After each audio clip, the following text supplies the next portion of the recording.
እነዚህ ኢቨንቶች እስከሚያልቁ ድረስ እንዳይሞትብኝ። የኛም ራሳችን በየልጆቻችን በምንወልድበት ሰዓት የምናድገው እድገት አለ። አንድ ቀንማ ሀገራችንን እንገባለን። ተራዘመ በዚህም በዛም የሚሰራ ሰው ነው የሚያስፈልጋት አገሪቷ። እንከን የለሽ የሚል ኩባንያ ስም አውጥቼ እንከን ያለው ስራ እንዴት እንሰራለን ነው ይሁኑ ነውርና ብንነጋገርበት። አንቺ ነሽ በመሃል ቤት ለሚያልፍ ነገር አልቀናብሽ ነው።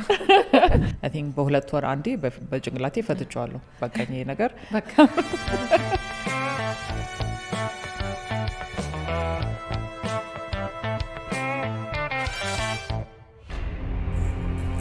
አዲስ ጎጆ ከወጡ ጥቂት ወራቶች ብቻ ቢቆጠሩም የወሩ መጨረሻ ላይ ያሉ ቀናቶችን ማለፍ ፈተና ሆኖባቸዋል። በተደጋጋሚ ብድር መጠየቃቸው ያሳሰባቸው አባት ችግሩ ያለው ከገቢያቸው ሳይሆን ካያያዝ መሆኑን ከራሳቸው ተሞክሮ ጋር በማሳየት ጊዜያዊ ችግሯን ፈተውላታል።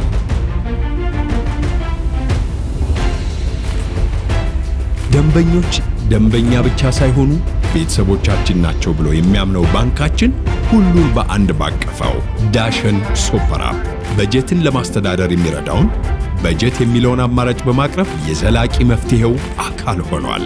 በተጨማሪም በዳሽን ሱፐር አፕ የቻት ባንኪንግ አገልግሎት መልእክትን ከመለዋወጥ ባሻገር የገንዘብ ልውውጥን በቀላሉ መከወን ያስችሎታል። በአንድ መተግበሪያ ብዙ ምርጫ። ዳሽን ሱፐር አፕ ከዳሽን ባንክ። ሰላም ጤና ይስጥልኝ። ይህ ቆይታ ከአምለሰት ጋር ነው። የዛሬ እንግዳችን አድርገን የጋበዝናት ዮአዳን ጥላሁንን ነው። ዮአዳን እንግዳችን ነሽ፣ እዚህ ድረስ ለመጣሽ እጅግ በጣም አድርገን እናመሰግናለን። እኔ በጣም አመሰግናለሁ ስለጋበዛችሁኝ። እንዴት ነሽ? በጣም ደህና ናችሁ? እንዴት ነው ልጆች፣ ቤተሰብ ሁሉ ሰላም? ዮአዳን ማን ነች? እስቲ ዮአዳን አንቺ አስተዋውቂ ባንቺ አንደበት። እሺ፣ ዮአዳን አዲስ አበባ ተወልዳ ያደገች ናት።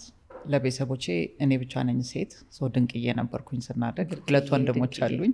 ናይስ። ለአባቴ በተለይ ብሌኑ ነበርኩኝ።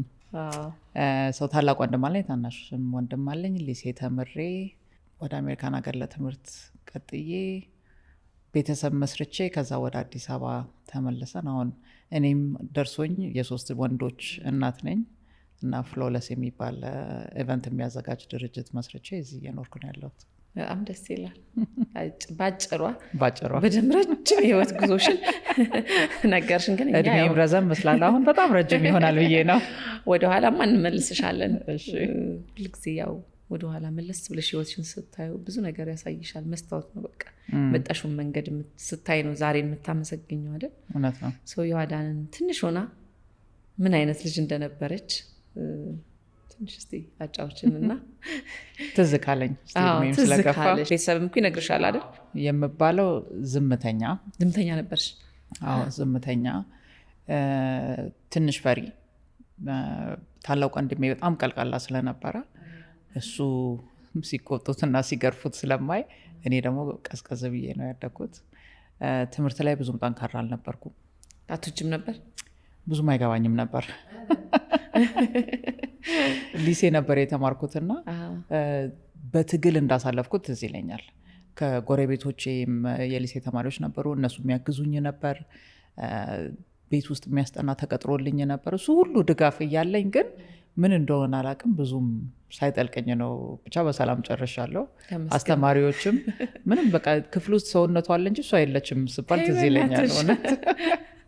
እና አሁን ዞር ብዬ ሳይ የአሜሪካን ሀገር በአሁኑ ጊዜ ቢሆን ኖሮ እኔ ብዙ መድኃኒት ይሰጠኝ ነበረ ፎከስ እንዳረግ። እና ግን ያው በቃ ፈተና ለማለፍ ትምህርት ለመቀጠል ቀን ከቀን ያለውን ነገር ነበረ የምጋፋው። እና ይህን ያህል ዮአዳን አድጋ ስታድግ ምን ትሆናለች፣ ህይወቷ ምን ይመስላል የሚለው ላይ ብዙም ሀሳብ አልነበረኝም። በቃ ይችን 6ኛ ክፍል አልፌ እንዴት ነው ወደ 7ኛ ምገባው ምናምን የሚለው ብቻ ነው። ትምህርቱ ላይ ብቻ ለመጨረስና ለመውጣት ነው እንጂ ይሄን ተምሬ ወዴት አድጋለሁ የሚለው ብዙም ሀሳብ አልነበረኝም። መሆን የምትፈልጊው ነገር አልነበረም? ከትምህርቱ ጎን ለጎን ምንም ብዙ አልነበረም። ወንድሞቼ ነበሩ፣ የአጎቴ ልጆችም ወንዶች ነበሩ። አካባቢዬም ብዙ የጎረቤትም ልጆች ወንዶች ነበሩ። እና እነሱ መሀል ሆኜ ስጫወት እንትን ስንል ትዝ የሚለኝ ባለችኝ አቅም እዛ ሚጢጢም ሆኜ ቡሊ ነበርኩኝ። ቡሊ ማለት ብዙ ትዕዛዞች ሰጥ ነበረ። እንደዚህ ሁኑ፣ በዚህ ውጡ፣ በዚህ ግቡ፣ እዚህ ጋር ተሰለፉ፣ እኔ ነኝ ቆሎ ማድለው ምናምን የሚል የመሪ እንትን ነበረሽ ማለት ባህሪ እንደዛ ነበር።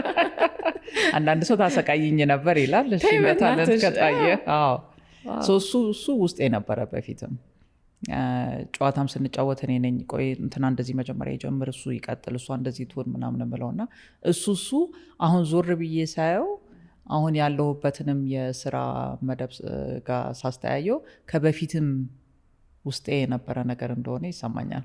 አይደለ?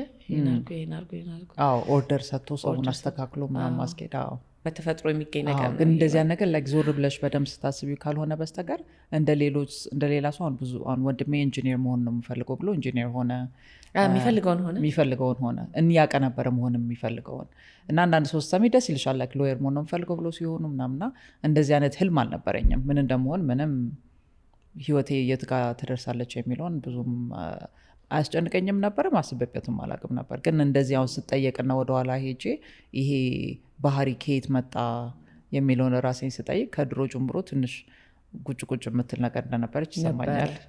ከየትም አይመጣም። ወደኋላ ራስሽን ታይና አሁን ትምህርት ላይ የነበረውን ጫና ላይ ታደርጊያለሽ ወይስ ልጆችሽ ላይ እንዲማር ወይስ ምንድነው ፍላጎታቸው ብለሽ እሱን አይተሽ ፍላጎታቸው ላይ ድጋፍ ታደርጊያለሽ? እንደው ለሌሎችም ልጆች እንደ እናት ደግሞ አያይዘን ብናወራው ጥሩ ስለሆነ እኔ ለወጣቶች ሁሉ ጊዜ የምመክረው እንደዚሁም ለልጆቼ አንድ ቀን ምን ላርግ የሚለው ነገር መገለጹ አይቀርም። ስለዚህ አሁን መጨነቁ ብዙም የሚያመጣው ለውጥ የለም።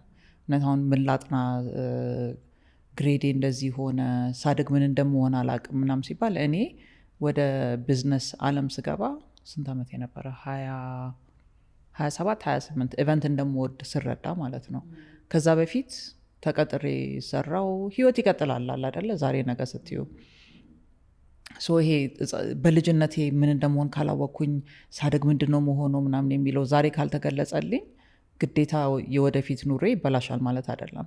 ለዚህ ምላቸው ምንድነው በቃ የምትችሉትን ያህል ስሩ፣ እስከ መጨረሻው ድረስ ራሳችሁን ፑሽ አድርጉ። ከዛ በኋላ ግን አንድ ቀን ፊገር አውት ታደርጉታላችሁ። ግዴታ ዛሬ ሁሉም መልስ መገኘት የለበትም። በዛ ላይ ዛሬ ይህን መሆን ፈልጋለሁ ብለን ከ5 ዓመት በኋላ ደግሞ ሀሳብ እንለወጣለን፣ አለምም ትለወጣለች።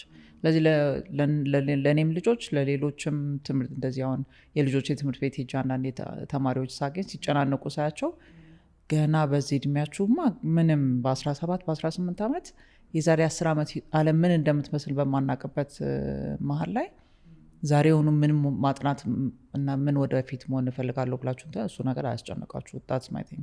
ግን ጥናት ላይ አሁንም ቢሆን ልጆቼን አጥና፣ ሆምወርክን ስራ፣ እንዴት ሆነ ምናምን የሚለውና ከልማድ ጋር የመጀመሪያው ልጃችንን ስንወልድ ያው በጣም መስመሩን እናሰምረዋለን አይደለ? በጣም ስትሪክት ነው። አቅምም አለ በደንብ አለ። በዛ ላይ በቃ ሁሉ ነገር ያስፈራናል። ሁሉ ነገር በትክክል መሄድ ያለበት ይመስለናል ምናምን። ሁለተኛ ስንወልድ የመጀመሪያውን ማድረግ ሆናል። ስለዚህ ትንሽ ላላ እንላለን። ሶስተኛውም እንደዛ እያለና የመጀመሪያው ላይ በጣም ስትሪክት ነበርኩኝ። በቃ አጥና፣ መጥፎ ግሬድ ሲመጣ ጮህ ነበረ ምናምን። ከዛ ለመድኩኝ፣ ራሴን አየሁት፣ የትም እንደማያደርሱ አየሁ። እሱንም ትምህርት ላይ እያስጨነኩት ስመጣ እሺ ራሴን ካለወጥኩኝ እሱ ስለማይለወጥ ብዬ መለሳልኩኝ። ሁለተኛው ላይ አሁን ሶስተኛው ራሱን ችሎ እያደገ ነው። እንደፈለገ ደስ ሲለው ያጠናል፣ ደስ አይልም። ይገርማል እኮ የራሱ የሆነ የእኛም ራሳችን በየልጆቻችን በምንወልድበት ሰዓት የምናድገው እድገት አለ። አስተሳሰብ ላይ ነገሮችን የምናይበት አይን ሁሉ ይለወጣል። እና በጣም ምክንያቱም የመጀመሪያው ልጆች ላይ ላንቺም የመጀመሪያሽ ጊዜ ነው እናት ስትሆኝ። የፈለገው ሰው ቢመክርሽ፣ የፈለግሽውን መጽሐፍ ብታነቢ በራስሽ ፔስ ነው የምትሄጅበት። እና የመጀመሪያ ልጅ ሁል ጊዜ በየቤቱ ካየሹ አጥባቂ ምናምን፣ እኛም ሁለተኛም ሶስተኛ ከመጣ በኋላ እናትነታችን ለመጀመሪያው ብዙ አይለወጥም። ስቲል ኤክስፔክቴሽናችን በዛው ነው የሚቀጥለው። የሁለተኛው ላይ እንለወጣለን፣ ሶስተኛው እና አንዳንዴ እንደውም ብዙ ልጆች ያሉበት ላይ የመጀመሪያ ልጅ እና የመጨረሻ ልጅ ኮምፔር ሲደራረጉ የተለያየ እናትና አባት ነበረ። እኔን ያሳደጉኝ እናንተን ያሳደጉ አንድም ቢሆኑ የተለያዩ ሰዎች ናቸው ይባባላሉ። እውነት ነው። ከዛ እስከ ትምህርት ቤት ከወጣሽ በኋላ የተማሹ ትምህርት አለ ወይ? እዚሁ ነሽ? ከሌለስ ወደ ውጭ ሄደሽ ምን አጠናሽ? የታላቅ ወንድሜ ኦልሬዲ ከሀገር ወጥቶ ነበረ። እንግዲህ ያው እድሜ ትንሽ ገፋ ብሏል ስል የኔ ስጨርስ በመንጌ ጊዜ የመንግስቱ ጊዜ እንደተለወጠ በአመቱን በ2 አመቱ ነው ከሊሴ የወጣ ነው እና ግን ሀገሪቷ ተረጋግታ አልጨረሰችም ነበረ። ስለዚህ አንድ ቀን ትምህርት ይዘጋል፣ አንድ ቀን ትምህርት ይከፈታል ምናምን። ግን እሱም ወጥቶ ስለነበረ እኔም እግሬ እንደሚወጣ አቅ ነበረ። እየሞከርን ነበር ግን አልተሳካም። ስለዚህ እስከዛ ድረስ ኮሜርስ ተቀብሎኝ ኮሜርስ ገባው። ከሊሴ ወጥተን ወደ ኮሜርስ ሲገባ በጣም ካልቸር ዲፍረንስ ነበረ። በጣም ካልቸር ሾክ አለው። ከአስተማሪ ጋር ያለን ንግግር በጣም የተለያየ ነው እና እኔም እንደምወጣ ስለማቅ ብዙም ትኩረት አልሰጠሁትም። ያው ከጓደኞቼ ጋር ተገናኝቼ መግባት የነበረ ዋናው። በዛ ጊዜ ደግሞ በወር 40 ብር ይከፈለን ነበር ለመማር። እናንተ አይደለም የምትከፍሉት? ይሄ ደስ ይላል። በጣም ደስ ይል ነበረ። በጣም ተሰልፈን ነበረ የምንቀበለው ያችን 40 ብር። ልክ ከዛ ከኮሜርስ ፊት ለፊት ደግሞ የሆነ ቡና ቤት ነበር፣ አሁን ፈርሷል፣ ስሙ ጠፋብኝ። የድሮ ቡና ቤት እዛ ሄደን እንትንላለን። ከዛ 40 ብር ደግሞ ትልቅ ብር ነው ለዛ ጊዜ። እንዴ በጣም ይገርማል። ተገኝቶ ነው።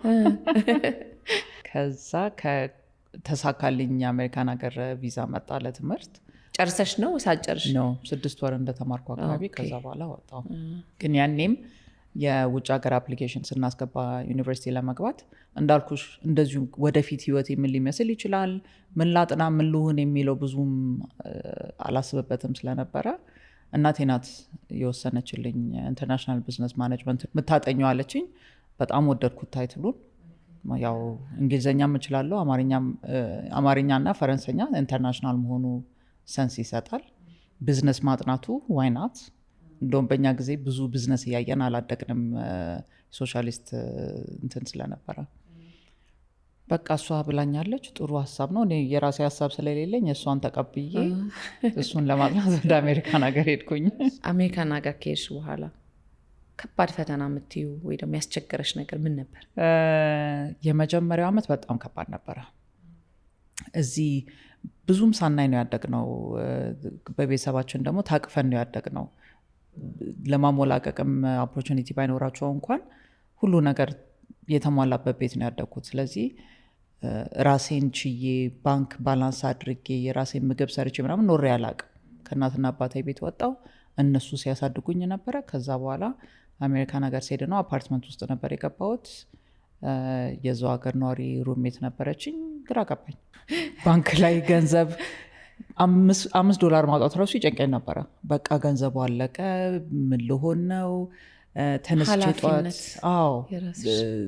ቁርስ መብላት አለ። በቃ ኮርንፍሌክስ በየቀኑ ሌላ ምን ሰርቼ ስለማልችልበት የሚቀለውም እሱ ስለሆነ ካፌቴሪያ ነበረው፣ ትዝ አይለኝም አልነበረው መሰለኝ። ከዛ ፋስት ፉድ ምናምንና ግን የአባትና እናቴ ተጨንቀው ተቸግረው በዛ ጊዜ በዶላር መክፈል በማይቻልበት ጊዜ አሜሪካን ሀገር ትምህርት ቤት ልከውኝ ሪስፖንሲቢሊቲው በጣም ብዙ ነበረ። ስለዚህ ይሄ ማላገጥ መጨፈር ምናምን የሚባለው በሀሳቤም አልነበረም። ስለዚህ በቃ ጥናት። የአሜሪካን ሀገር ተማሪዎች ደግሞ የዛው ሀገር ነዋሪዎች ስለሆኑ የመጀመሪያው ዓመት ለነሱ ትምህርትና ጭፈራ ነው። ከእናትና አባታቸው ወጥተዋል፣ ፍሪደም አግኝተዋል። ለእነሱ እኔ ነው ምንም ሊገባኝ አልቻለም። የሆነች አበደችም ሩሜት ነበረችኝ። ቀንና ማታ ትጨፍራለች። ማይመጣ ሰው የለም ቤት ውስጥ። እኔ ወይ ላይብረሪ አምሽቼ ነው የምገባው ወይ ሜንታ ቤቴን ቆልፌ እቺ ከአፍሪካ የመጣች አንፍሬንድሊ የሆነች ተብዬ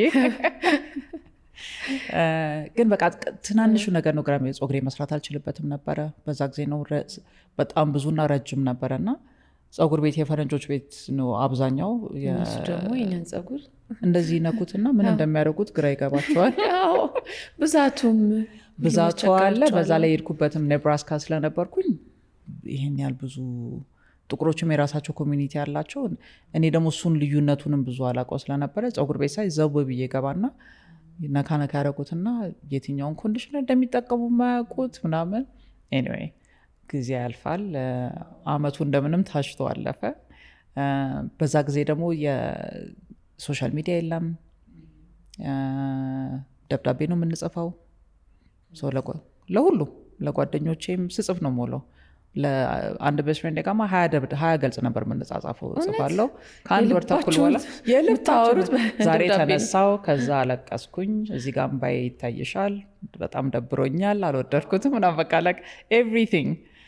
እሷም ደግሞ መልሳ ትጽፍልኛለች አለች we're still very she's still my best friend የልብ ወግ ላይ እንጋብዛቸዋለን የጓደኛሞች ወግ ስለሆነ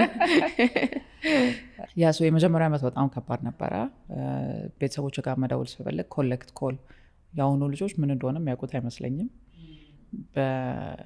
በወር አንዴ እድለኛ ከሆንኩኝ ቤተሰቦቼን ማናገረው ሴልፎን የለ ኢንተርኔት የለ ምን የለ anyway እየተባለ የመጀመሪያ ዲግሪ ጨረስኩኝ ከዛ በቃ ወደ አዲስ አበባ ልመለስ አልኩ ጨረስኩ ትምህርት ጨረስኩኝ ለአባትና እናቴን በቃ ልመለስ በዛ ጊዜ አባቴም የራሱን ቢዝነስ ጀምሮ ስለነበረ ልመለስል እንዴ በዚህማ እንዴት በቀላሉ ባይሆን ሁለተኛ ዲግሪ መያዝ አለብሽ አሁን አትመለሽም ተባልኩ እሺ ብዬን ያው እንዳልኩት ፈሪም ነኝ ምንድነኝ እናትና አባቴ የሚሉኝን በጣም ሁሉን ቢሉትን አደረግ ነበር እሺ ብዬ ሁለተኛ ዲግሪ ሰራው MBA በዛው ዲግሪ ቀጠልኩኝ እዛ እሺ ጨርሻለሁ አሁን ልመለስ አልኩኝ እንደገና በቃኝ በቃ ወደ እነሱ መመለስ እኔ ወደ አዲስ አበባ የሚለው ፍቅር በቃ ስላልወጣልኝ የአሜሪካን ሀገር ለተወሰነች ጊዜ በቃ ለትምህርት የምንመለስበትና የቤተሰብሽን ፍቅር የሀገርሽን ፍቅር የጓደኛ ፍቅር የሀገር እሱን መልሼ አሜሪካን ሀገር ማግኘት አልቻልኩም ምንም ብትቆይበትም እንደ ሀገሩ ሰው ሆኖ ለመኖር ለእኔ አልተመቸኝም ቤቴ ነው ብለሽ ልብሽ አርፎ ለመኖር ከባድ ነው አልቻልኩትም አይ ዝም ብሎ ትምህርት ተምሮማ መምጣት ምን ጥቅም አለው ስለዚህ ትንሽ ስሪ ይዛው ኤክስፒሪየንስ ያዥና ስትመለሽ እዚህም ለመቀጠር ይሁን ከአባትሽ ጋር ለመስራት የሆነ ነገር ይዘሽ መምጣት አለብሽ ስራ ስሪ ተባልኩ ልምድ ይኖርሻል ልምዱ በቃ አፓርትመንት መከራየት ይጀምራል እዳ ይጠራቀማል ዛሬ የሚከፈለን ነገ ተመልሶ ገንዘቡ ይበናል ምናምን ዛሬ ነገ ሲባል ስንት 15 ዓመት እዛው ጊዜ በጣም ነው ይሮጣል ግን እንደው በዚሁም በመሃል እንደው አስታከሽ አሁን ደግሞ ያሉ ልጆች ቤተሰቦቻቸው ውጭ ልከው ሲያስተምሯቸው በጣም እንደው በተመቻቸና ደስ በሚል ሁኔታ ነው ለልጅሽ ማቶኙ ነገር የለም ግን ልጆቹም እንዲያውቁት እንደው ይሄን ቢያውቁት የምትዩ ነገር አንቺም ካሳለፍሽው ህይወት አንፃር የኛ ጊዜና ያሁን ጊዜ በጣም ልዩነት አለው ምንም አይገናኝም አሁን የሚሄዱት ልጆች በሶሻል ሚዲያም ይሁን በምናምን የተወሰነ አይናቸው ተገልጦ ነው የሚሄዱት በእኛ ጊዜ በጨለማ ላይ ነው የምንላከው እንደውም ሳስተያየው አባትና እናቶቻችን እንዴት ደፍረው ካለን ቅርበትም ሆነ ግን ፍቅራቸውን ነው የሚያሳይሽ በቃ ለልጄ የተሻለ ነገር ፈልጋለሁ በማለት እና በየቀኑ ማታገኘውን ልጅ የደረሰች የገባች ማትሆን ምናምን አሁን እንደ እናት ሆኜ ሳየው በጣም ከባድ ነው አንዳንዴ አሁን ትልቁ ልጃችን አሜሪካን ሀገር ኮሌጅ ሊጨርስ ነው ሄዷል ልክ ያለ እና ሀይ ብየው በአንድ ሰዓት ውስጥ ካልመለሰልኝ ብዙ ነገር ጭንቅላቴ የለም በቃ የሆነ ነገር ሆኗል ማለት ነው እና ናላው ነው ማዞረው ሰላም ነው እንዴት ነው ምናምን ሲያገኘው በሰላም ነው ይለኛል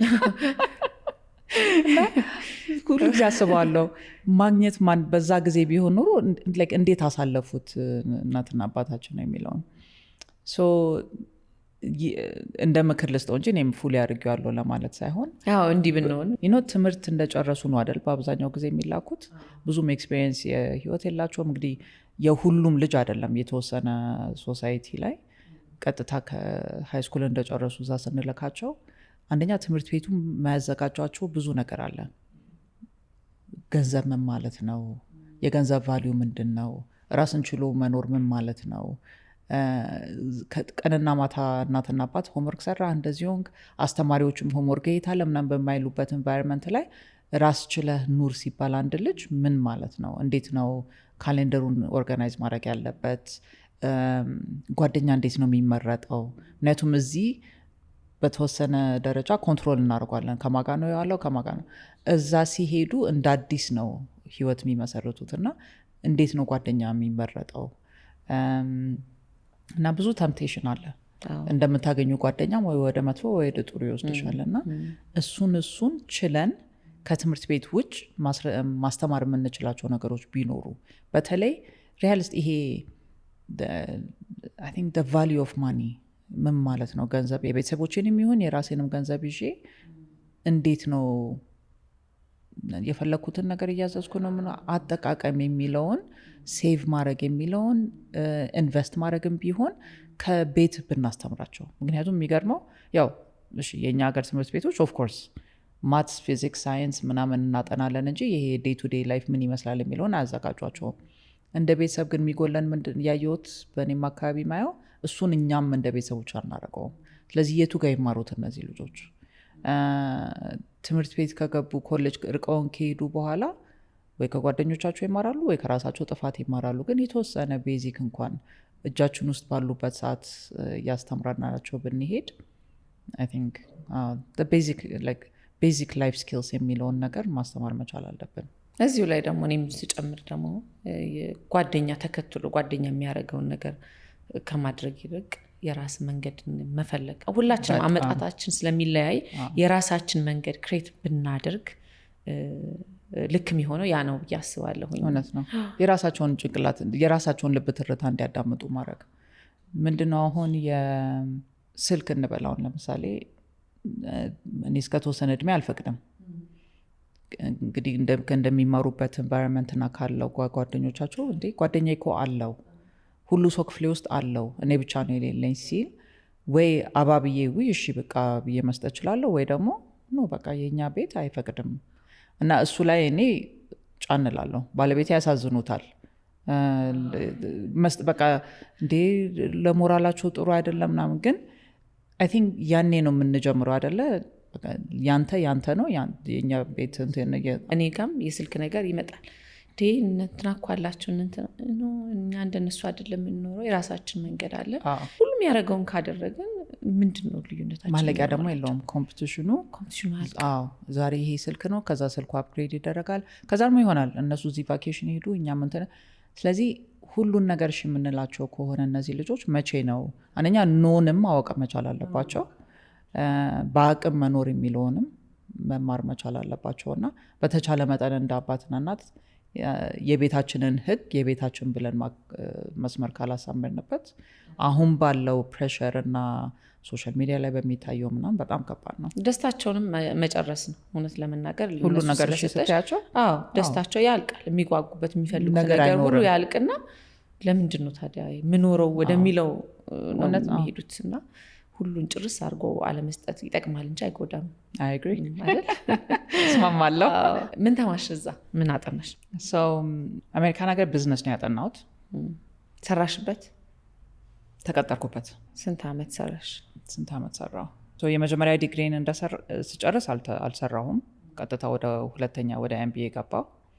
እዛ ኤምቢኤ ከመጨረሴ በፊት እዛው ትምህርቱ ኢንተርንሽፕ አስተካክሎልን ነበረ። ኢንተርንሽፕ የሰራሁበት ኩባንያ ፉል ታይም እኛ ጋር ገቢ ያለኝ። ጎበዝ ነበርሽ? ታታሪ ነኝ። በቃ ይሄ በተለይ ሊሴ ቀጥቅጦ ስለሆነ ያሳደገን በቃ የምችለውን ያህል መስጠት የሚለውን አስተምሮኛል፣ እስከ መጨረሻው ድረስ መግፋት የሚለውን። ስለዚህ በስነስርዓት በተባልኩበት ሰዓት ተገኝቶ ስራ የተሰጠኝን ሰርቶ መውጣት የሚለው ላይ አንደኛ ነበርኩኝ። እሱን ቀጥይኛ ጋር አሉኝ። እሺ አልኩኝ። እዛ መንፊስ የሚባል ከተማ ውስጥ ነበርኩኝ በዛ ጊዜ እና ለብቻዬ ነው የምኖረው። አፓርትመንት ለብቻዬ ተከራይቼ።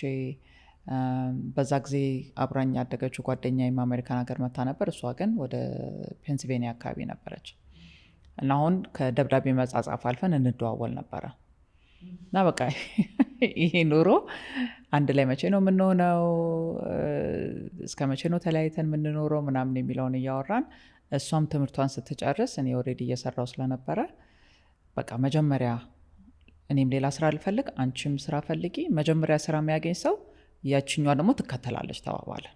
አሪፍ ዲል አይደለም? በለብቻችን እኮ ነው። ከዛ እኔ እንኳን ትንሽ ስንፍናም ስላለብኝ ብዙም ስራ እየፈለግኩ አልነበረም። ግን የምፈልገው ምንድነው ከዛ ከተማ በጣም ወጣት ፈልግ ነበር። ምክንያቱም ምንም ብዙ ጓደኞች የሉኝም። አክቹዋሊ ብዙም ሳይሆን ጓደኞች የሉኝም። የተወሰኑ የኢትዮጵያዊ ኮሚኒቲ ነበረ፣ እነሱ ጋር ማገኛቸው ነበሩ። ከዛ ውጭ ግን ብቸኛ ኑሮ ነበረ። እነሳለሁ፣ ስራ ሄዳለሁ፣ ከስራ ተመልሼ ቤቴ እገባለሁ፣ ቲቪ ያለው ተኛለሁ። በቃ ምንም እንትን አልነበረውም።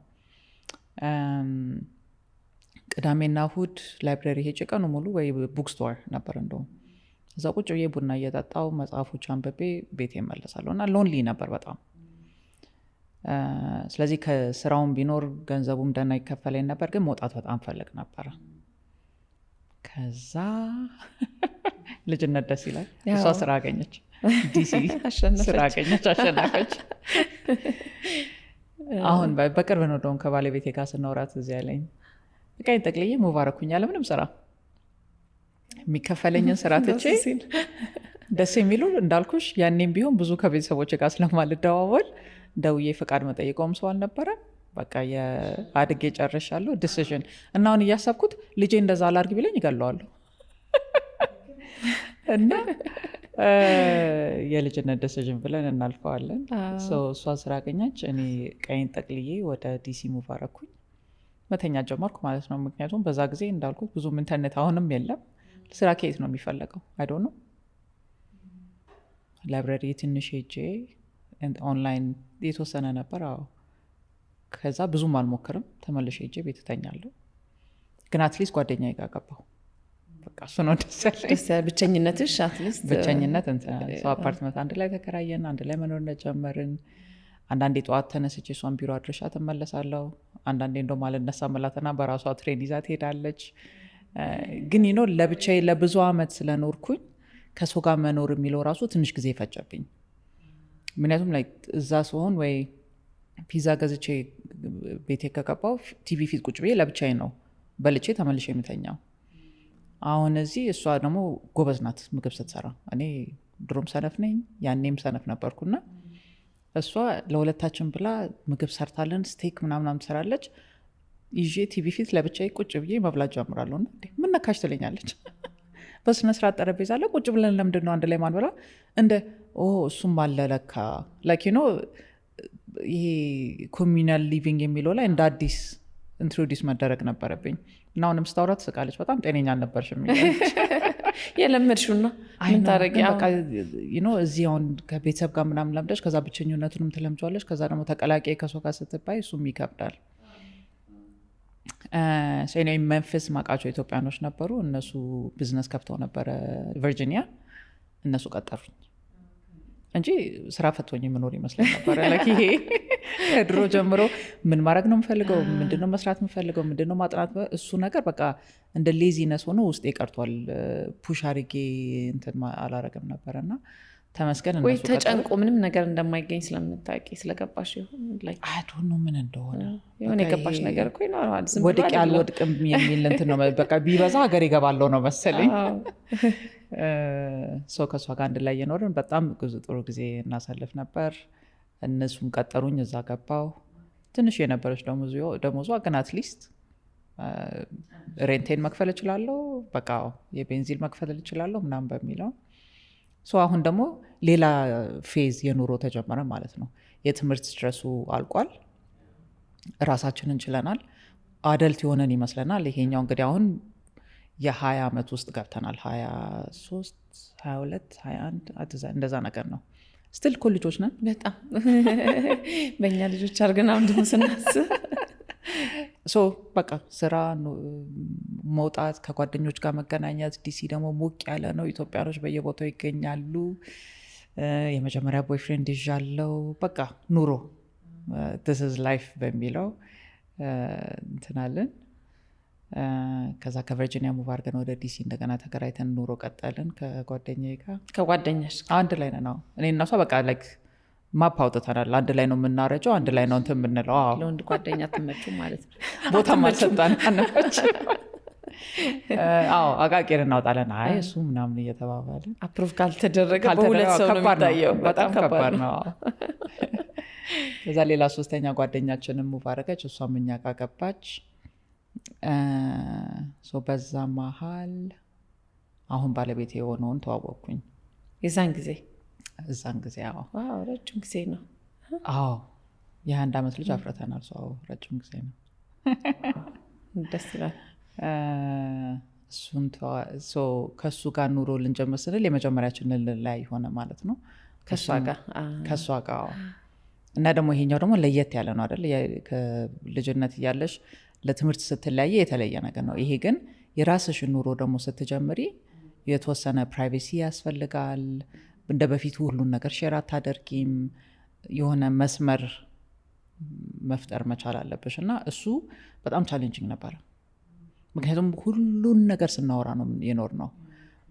በእሱ አዲስ አበባ እያለችን የአሜሪካን እያለውም ደብዳቤ ስንጻጻፍ ነው የኖር ነው። እስካሁን አለ አንድ ሙሉ ቦክስ አለ ስንጻጻፍ የነበረው ደብዳቤ እና አሁን ሳደሊ በቃ ወደ እሱ ማድላት ያስፈልጋል። ጓደኝነቱን ትንሽ ሪዘርቭ ማድረግ ያስፈልጋል እና እሱ ከባድ ነበር። እስቲ የከበደች ቻሌንጅ ያደረገች ነገር? It was challenging. I think ለእኔም ለእሷም it was a moment of growth አለ አይደለ? ጓደኝነታችንን ሪዲፋይን ማድረግ ነበረብን። ምክንያቱም ሁሉ ነገር ውስጥ እንገባ ነበረ። ቦይፍሬንድ ምናምን ሲኖር ሁሉ አቃቂር አውጥተን በዚህ ወጣ ስለ ሁሉ እንዴት ሆነ፣ እሺ ከዛ የተወሰደች ከዛ ምን ሆነ። አሁን ግን ወደ ጋብቻ ስትገቢ ሁሉን ነገር ዝም ብለሽ ማውራት አትችይም።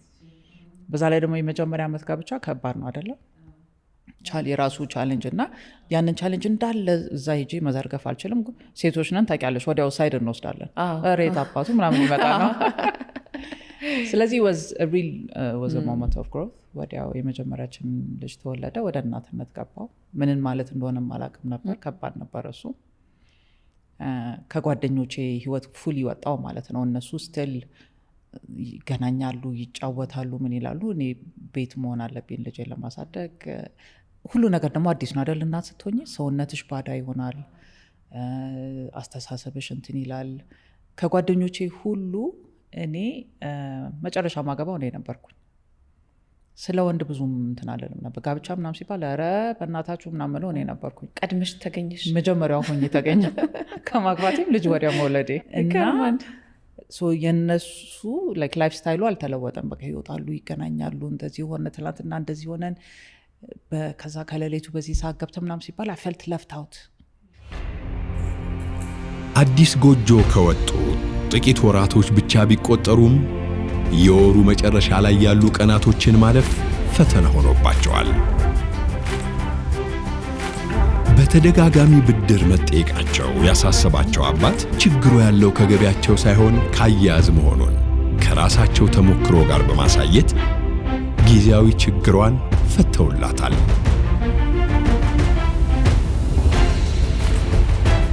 ደንበኞች ደንበኛ ብቻ ሳይሆኑ ቤተሰቦቻችን ናቸው ብሎ የሚያምነው ባንካችን ሁሉን በአንድ ባቀፈው ዳሸን ሱፐር አፕ በጀትን ለማስተዳደር የሚረዳውን በጀት የሚለውን አማራጭ በማቅረብ የዘላቂ መፍትሄው አካል ሆኗል።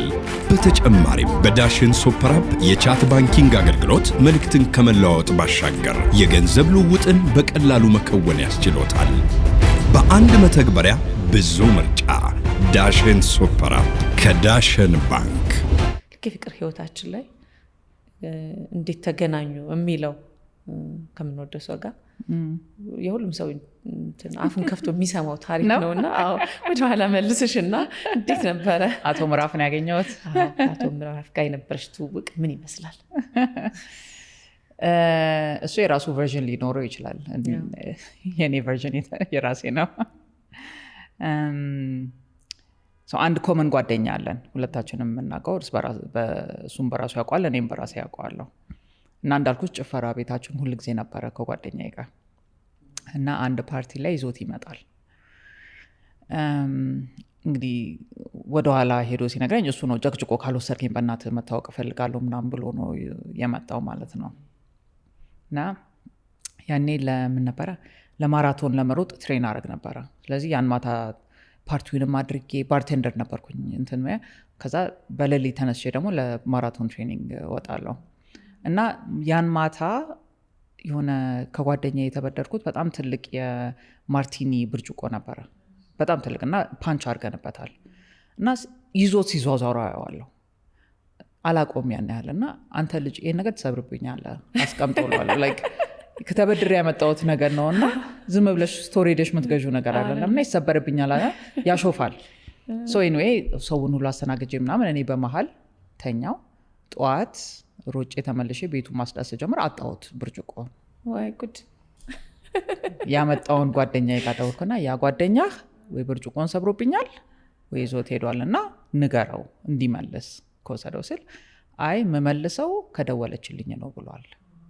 ስለዚህ ቁጥሩ ይኸውና ደውይለትና ራስሽ አናግሪ ይለኛል። አላመንኩም ድፍረቱ። ከዛ በመነጫነጭ ደወልኩለት። እንዴት ነው የሰው ዕቃ ሰርቀ የምትወስደው? አይ አልሰረኩም ተበድሬ ነው።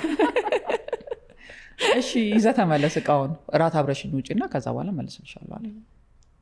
አልፈልግም። ምን ማለት ነው? ጭቅጭቅ። በቃ ብርጭቆ የምትፈልጊ ከሆነ እራት አብረሽኝ መውጣት ግዴታ አለብሽ። ከጓደኛዬ ጋር አወጣ ነው አወረድ ነው። ምን አይነት ልጅ ነው አይገርምም ምናምን ተባባለን። መልክ ሁሉ ጠፋብኝ በመሃል። ቆንጅዬ ነው ግን ትለኛለች። እኔ ትዝ አለኝም እንዴት ይወስዳል የሰው ዕቃ ምናምን። ኤኒዌይ ግዴታ ስለነበረ እራት። ከዛ ደግሞ በማታ መጣ። ያው ፒክ ያደርግሻለሁ አለኝና ሲመጣ መቼስ ግፈኞች ነን። እዚህ ጋር የሆነ አይዲ ነገር አንጠልጥሎ ነበርና ይኸውልሻ ብዬሻለሁ፣ ይሄኔ ጋራዥ ሰሪ ነው። ለምን በዚህ በማታ ከስራ እንዴት ማን ነው በዚህ ሰዓት ሰው የሚወጣው? ከስራ እመጣለሁ ወጥቼ መውጣት ሄዶ ብሎ ስለነበረ ኤኒዌይ ፒክ አደረገኝ። እራት ወጣን። እንደዚቹ አይ ቲንክ 2-3 ሰዓት ነው ቁጭ ብለን አውርተን እኔም ላይክ ደስ አለኝ። መልካም ነው። ከጥሩ ፋሚሊ ነው የመጣው። ብዙ ምናወራው ነገር ነበረ ምናምን። ኤኒዌይ በዛ እንደዛ ነው የተዋወቅነው። ብርጭቆውን ግን መለሰ። ለማንኛውም አልሰበረውም። በጣም ይገርማል። ግን አሪፍ ዘዴ ነው አይደለ? በተለይ የመንገድ ሰው መታወቅ ስትፈልጊ አንደኛ ከጭንቅላትሽ አይወጣም፣ ሁለተኛ ነገር ደግሞ አትበሳጭም። በቃ ስቀሽ ተበሳጭተሽ ትስቂያለሽ። እና ለልጆቻችን የምናወራው ወሬ ያገኛል። እንዴት ተገናኛቸው ሲባል እሱ ደግሞ ሌላ ነገር ነው። ደስ ይላል። ወደ እናትነት ስራ ቆምኩኝ። ስወልድ ከባድ ኃላፊነትም ስለሆነ ከባድ ነበረ። በዛ ላይ ትንሽ በድረስት ተደርጌ ነበረ። ስለዚህ እርግዝና ላይ እናትነትም አዲስ ነው፣ ጋብቻም አዲስ ነው። እናቴም መጣች። ይሄ የመጀመሪያው ደግሞ በተለይ እዛ ሀገር ስትሆኝ ብዙ ነገር ይነበባል፣ ዶክተሮቹም ይነግሩሻል። ከዛ ደግሞ በልማድ እናቶቻችን የሚያውቁበት መንገድ አለ። እሱም ራሱን የቻለ ድራማ ነው። በጣም እንዲያርጊ ዶክተሩ አላለም ምናምን ጭቅጭቅ አለ። በዛ መሀል ጋብቻ ውስጥ ከመግባቴ በፊት ኦልሬዲ ኢቨንት ከጓደኞቼ ጋር መስራት ጀምረን ነበረ። እሱንም የጀመርነው ምንድን ነው ላይፍ ስታይላችን ሰፋ ያለ ስለሆነ የምንሰራው ቀን ሰርተን የምንገባው ገንዘብ አልበቃለን። እንዳልኩሽ ማኒ ማኔጅመንት ያስተማረን የለም ምናምንና የምናገኘውን ገንዘብ ቡና ስንጠጣበት ስንበላበት ምናምን ቶሎ ያልቅብናል። ትዳር ህይወት ውስጥ ከመግባትሽ በፊት ነው ያሰብሽው ማለት ነው የራስሽን ስራ? ግን ያሰብነው በምንድን ነው ገንዘብ እንዴት እናገኘ ነው። ተጨማሪ ገንዘብ ደሞዝ ጭማሪ ቢሰጠንም ስለማይበቃን ተጨማሪ ገንዘብ ከየት እናምጣ ሲባል ቁጭ ብለን ስናወራ በቃ ኢቨንት ማዘጋጀት፣ እሱንም ፓርቲ ማዘጋጀት እንወድ ስለነበረ እና ፓርቲ ስናዘጋጅ ብዙ ሰው ይመጣል፣ መጠጡ አለ ምናምን። በቃ ሞቅ ያለ አፓርትመንት ነበር የኛ። ስለዚህ በነፃ የምናደርገውን ነገር ለምን ወደ ቢዝነስ አንለውጠውም በማለት ነው የጀመርነው። 1-2 ሰርግ ሰራንና በጣም ወደድኩት። የቀን ስራዬ እያለ ከስራ ሮጬ ወጣና የሙሽሪቷን አበባ ምናምን መራርጬ የምሳ ሰዓቴን ተጠቅሜ ምሳ ስኪፕ አድርጌ፣ ከዛ አሜሪካ ነገር ደግሞ ስትሪክት ነው ለ2 ሰዓት ምሳ ተዝናንቶ መግባት የሚባል ነገር የለም። እንደዛ እያደረገን ስንሰራ እየወደድኩት መጣሁ። ስራው ይሄ ኮኦርዲኔት ማድረጉን፣ የተለያየ ሰው ማግኘቱን፣ ኔጎሽየት ማድረጉን ምናምን እና ያሰብሽው ነገር ተሳክቶ ሲመጣና ክላይንቱ ደስ ሲለው በቃ ዳት ፕሮሰስ በጣም ወደድኩት። ግን ወደ ስራ ለመለወጥ አስቤው አይደለም። ቢዝነስን ባጠና ለእኔ ተቀጥሬ መስራት የሚለው በቂ ነበር። ደሞዝ አገኛለሁ፣ በቂ ነው። ይሄኛው ኤክስትራ ስራ ነው። እሱ ነበረ። ወደ ጋብቻ ከገባሁም በኋላ ባክ ኦፍ ማይንድ አለ። ባለቤት የሚያውቀው ነበረ። ምክንያቱም ቢዝነስ ካርድ ነበረ ምናምንና አድማሪ ያደረገው ነበር። ብዙዎች ናችሁ ምናምን እያለ ማለት ነው። በግሩፕ ነበረ ክሬት ያደረጋችሁት? 4 ሆነን ከዛ 2 ከ1-2 ኢቨንት በኋላ ኧረ የምን አስጨናንቀን አንፈልግም አሉ። 2ታችን ቀጠልንበት። አሜሪካን ሀገር ያው ቀላል ነው። ቢሮ አያስፈልግሽ፣ ላይሰንስ ማውጣት ሁሉ ነገር ቀላል ነው። ያኔም ነበረ አሁንም ነው። ግን ያው ህይወቴ ይሆናል ብዬ ሳይሆን ኤክስትራ ገንዘብ ያመጣል። ፕላስ አይ ላቭ ዱዊንግ ኢት። በቃ በዛ ለባለቤቴ ከስር ይህ ነገር ግን ለምን ፉል ታይም አትሰሪውም ይለኛል። ምን ማለት እንደሆነም አላውቅም። ቢዝነስ እንዴት ነው የሚጀመረው? የራስን ቢዝነስ ሪስኩ በጣም ሀይ ነው። አዲስ ፖይንት ወልደናል፣ ቤት ገዝተናል። ሪስፖንሲቢሊቲ አሜሪካ ነገር ብዙ ነው። በካሽ አይከፈልም ቤት፣ ብድር አለብሽ ለባንኩ የምትከፊው ምናምን እና እሱን ለማትቼ ነው ገና እንደ አዲስ ቢዝነስ መጀመረው እያልኩኝ አይ ኖ ባበረታታኝ ቁጥር ኖ አይ ፋይን ላይክ ኦን ደ ሳይድ ማድረጉ ራሱ በቂ ነው እያልኩኝ ሁለተኛ ልጅ መጣ። እንደገና በድረስት ላይ ያደረጉኝ እንደገና ስራ ቆንኩኝ ማለት ነው። ያኛውንም ስራ ዋናውንም ስራ ከዛ የትልቁ ልጃችን 4 ዓመት ሆነው እና ዲሳይድ ማድረግ ነበረብን። 4 ዓመት ሲሆናቸው እዛ ሀገር ወደ ትምህርት ቤት መሄድ የሚባል አለ።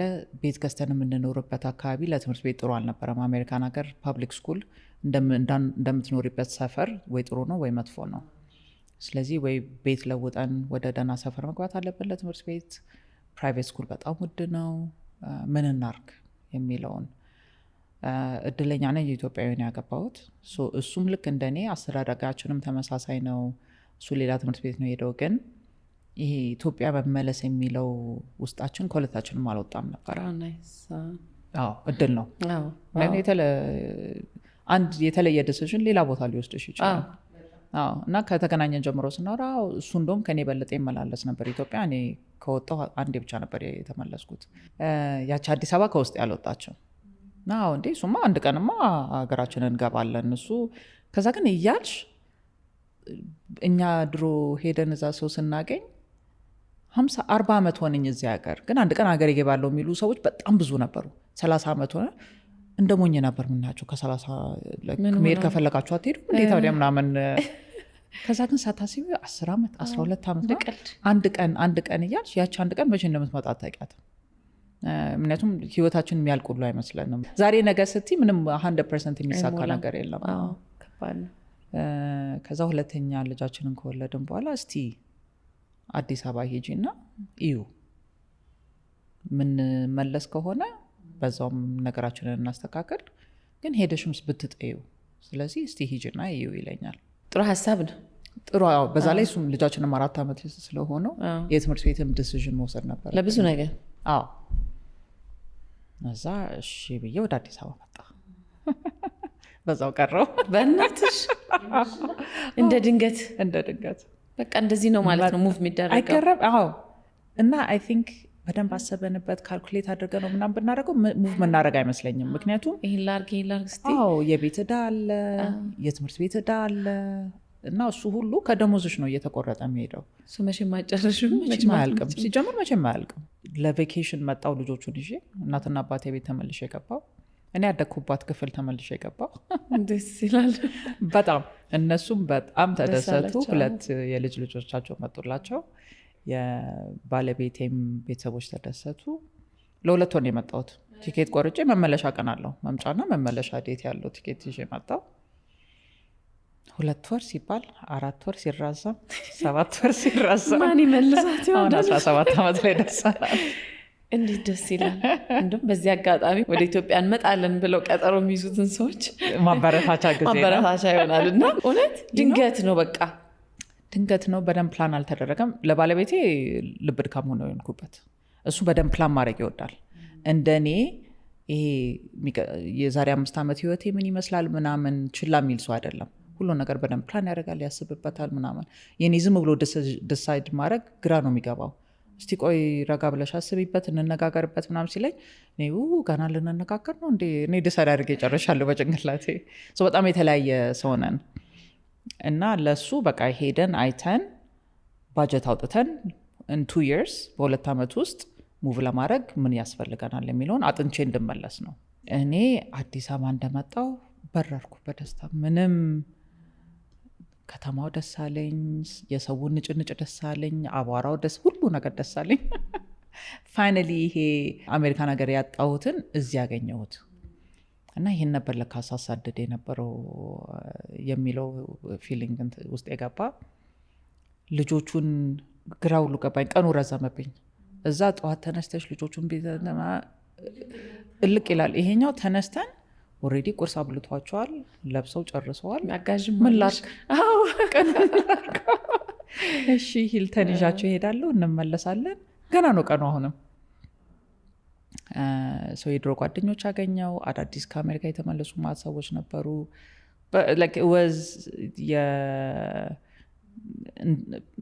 የጠበቅኳትን አዲስ አበባ እንደገና አገኘኋት።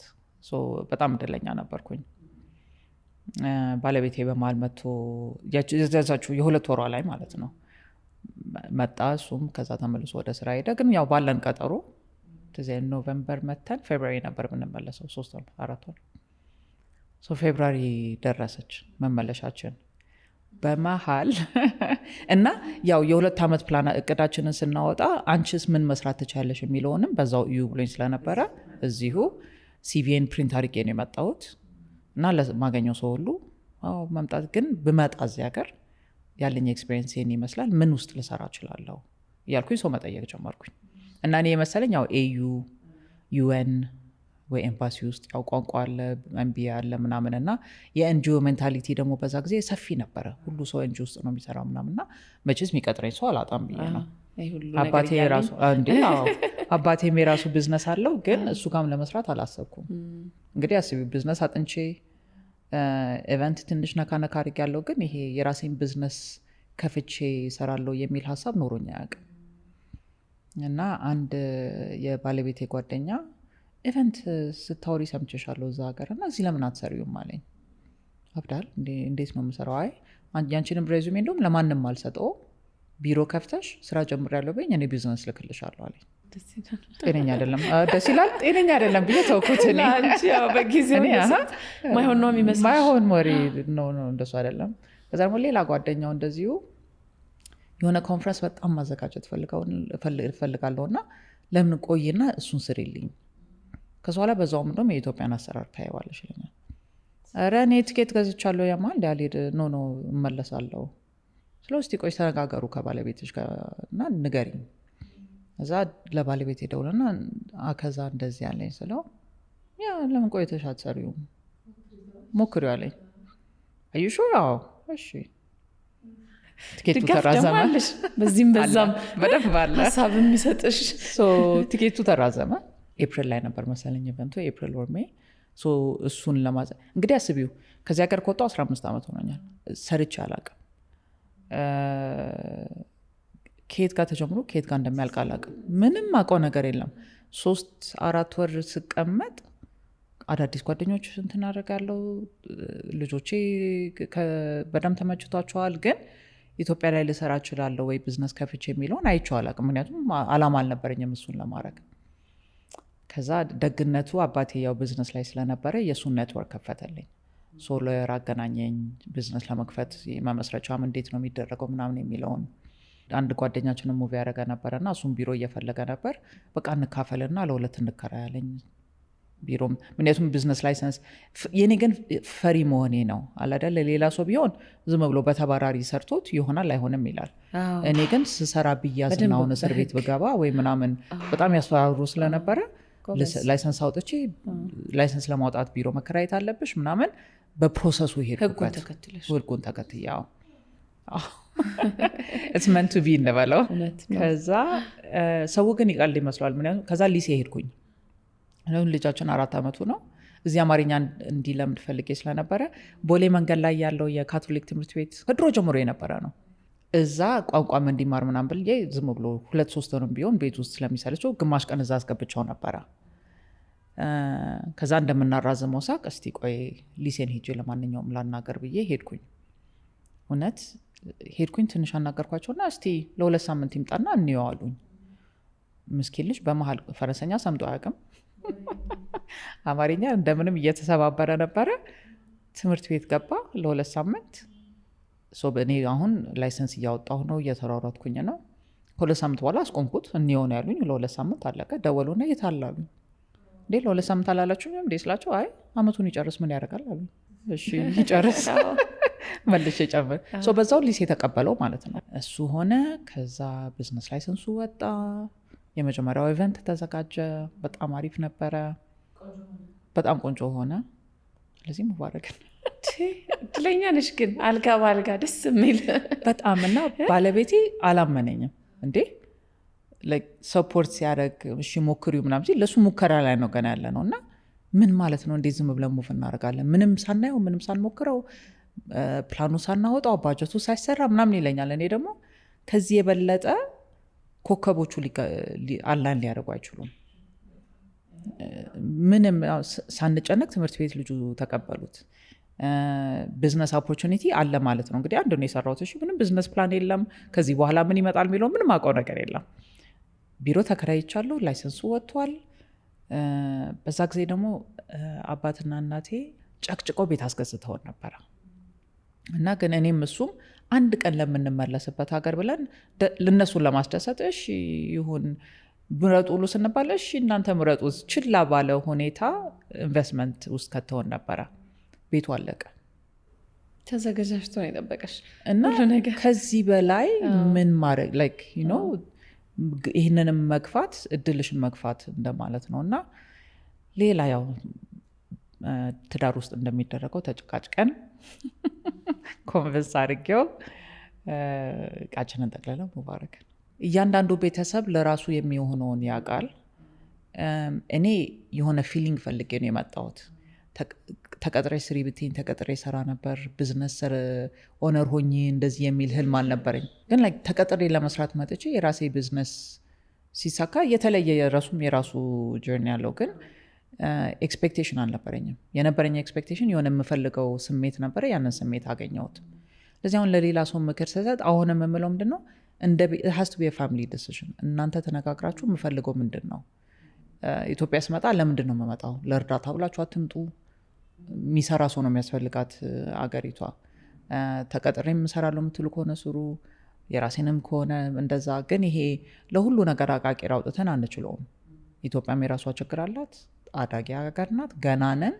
ስለዚህ ያለምንም ኤክስፔክቴሽን ካልመጣሽ በስተቀር እዚህ ሀገር እዛ እንደዚህ ነበር እዚህ ግን እንደዚህ ነው እያሉ ኮምፔር ማድረግም የማይደረግ ነገር ማድረግም ግን እሱ ነው አይ ቲንክ ብዙ ሰው ፍርስትሬት የሚያደርገው አለ። ብዙ ነገር ፍርስትሬት የሚያደርግ እዚህ ሀገር ግን ያኛውን ደግሞ ትተን የመጣ ነውን ሁል ጊዜ እንደ ትልቅ ነገር አድርገን እያየ ነው። ይሄኛው ሁሉ አልሆነልኝ የምትይ ደግሞ ከሆነ በዛው ልክ ያ ኤነርጂ ተመልሶ ይመጣብሻል እንደማይሆን አድርገው። ወደ አዲስ አበባ መጣሽ፣ ስራ ጀመርሽ።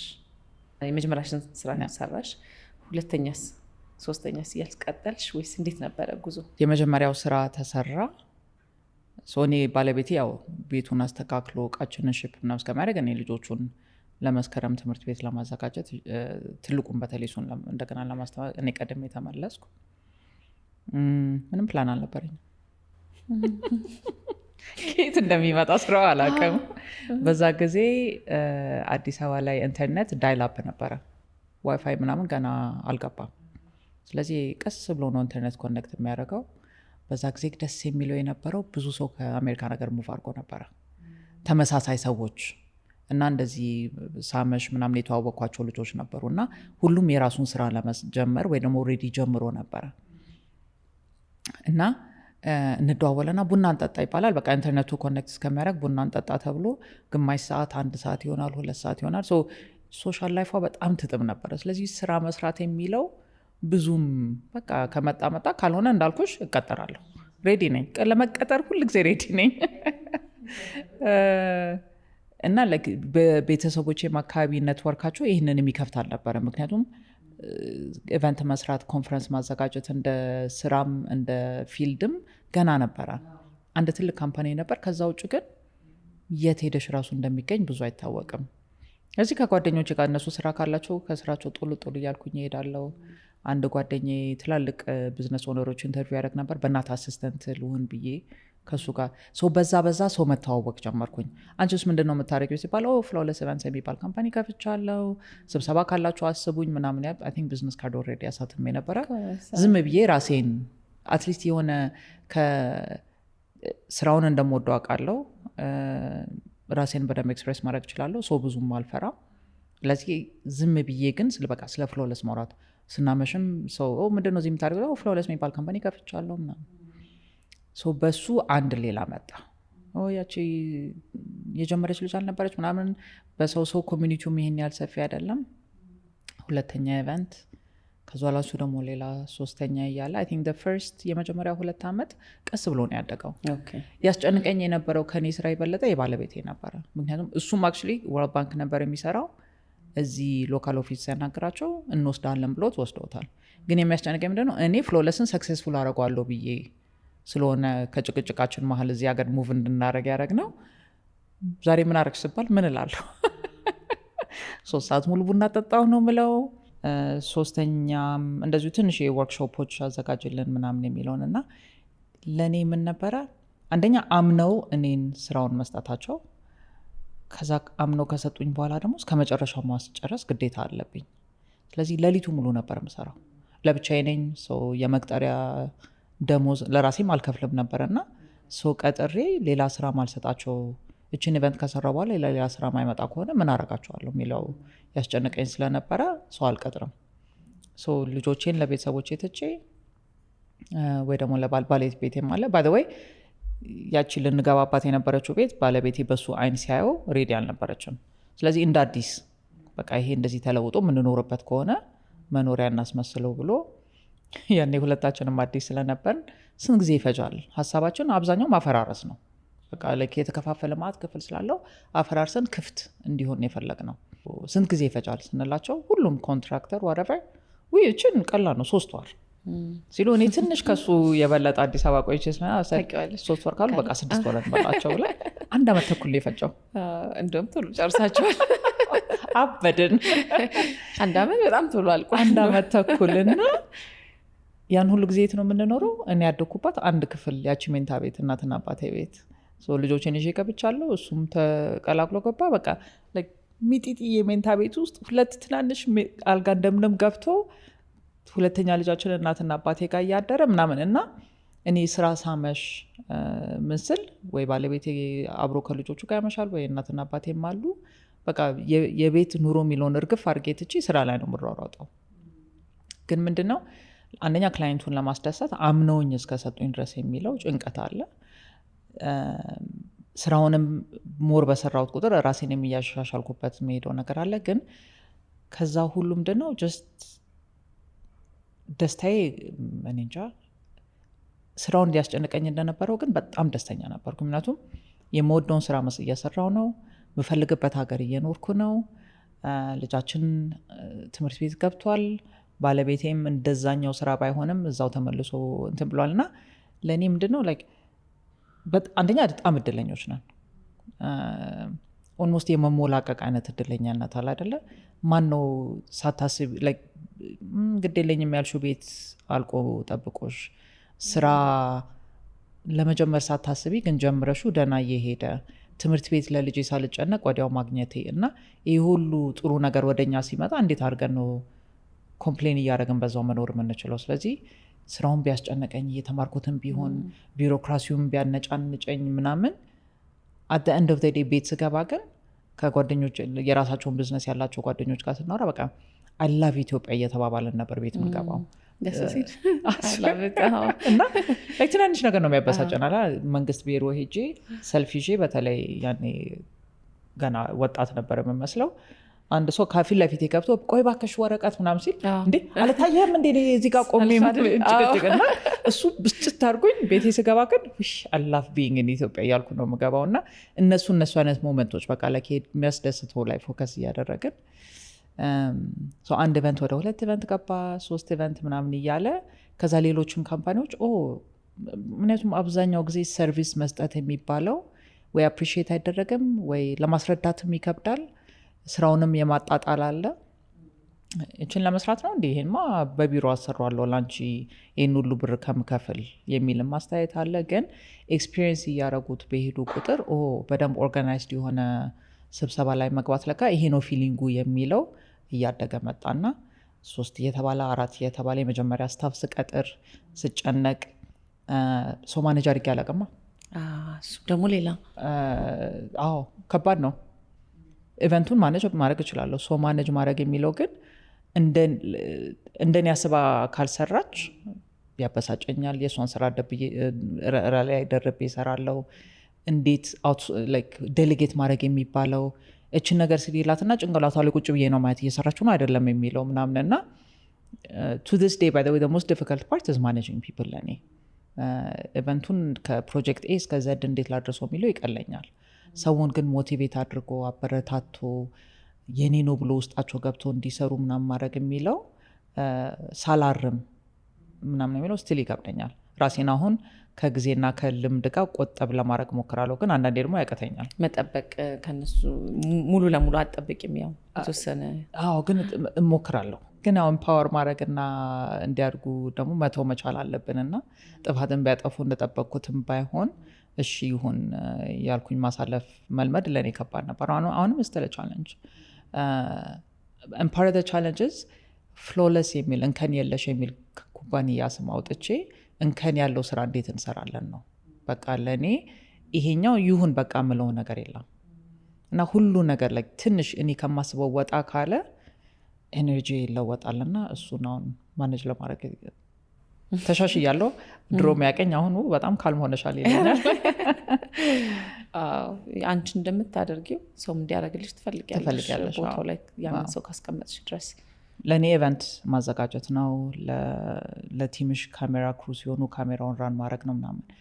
እሱ ያለንን በፊትም እንዳልሹ ቅድም እንዳነሳሹ ስናድግ የነበረንም ታለንት ሊሆን ይችላል፣ ሳናቀው በኋላ ዲስካቨሪ ያደረግነው በትምህርት ያገኘነው ሊሆን ይችላል ምናምን። እሱን ወደ ስራ ማዋል ይቀላል። ግን ይሄ ሰው ማኔጅ እንዴት ነው ቢዝነስ ስትከፍቺና የራስሽን እንትን ስትይ ሰራተኛን አስተዳድሮ አሳድጎ ባንቺ እይታ ያንን ኩባንያ ይዞ እንዴት ያሳድግልሻል የሚለው ግን በስራ ልምድ ነው የምታዩ ወይ የምታገኙ ወይ ደግሞ ስራዬ ብለሽ ካልተማርሹ በስተቀር ከባድ ነው። ጊዜም ይፈልጋል፣ በጣም ጊዜም ይፈልጋል። እና የተለያየ አመራር ዘዴም ስላለን አንቺን ነው የሚመስለው ባይዘው ወይ ኩባንያሽ አይደል ከላይ ያለውን ሰው ነው የሚመስለው። በደንብ ትሬኒንግ መስጠት ይፈልጋል ብዬ አስባለሁ አንቺን የሚመስል ሰው ለማፍራትና እንዳንቺ አይነት ሰርቪስ እንዲሰጡ ለማድረግ። በጣም ግን the question is at the same time ያ ዴይ ቱ ዴይ የምትሰሪውም ስራ አቴንሽንሽን ይፈልገዋል። ስለዚህ በእኔ እየታካየሁት ፕሮፖዛል መስራት አለብኝ፣ ክላይንቱን ማኔጅ ማድረግ አለብኝ፣ ኢቨንቶቹ ብራን መደረግ አለባቸው።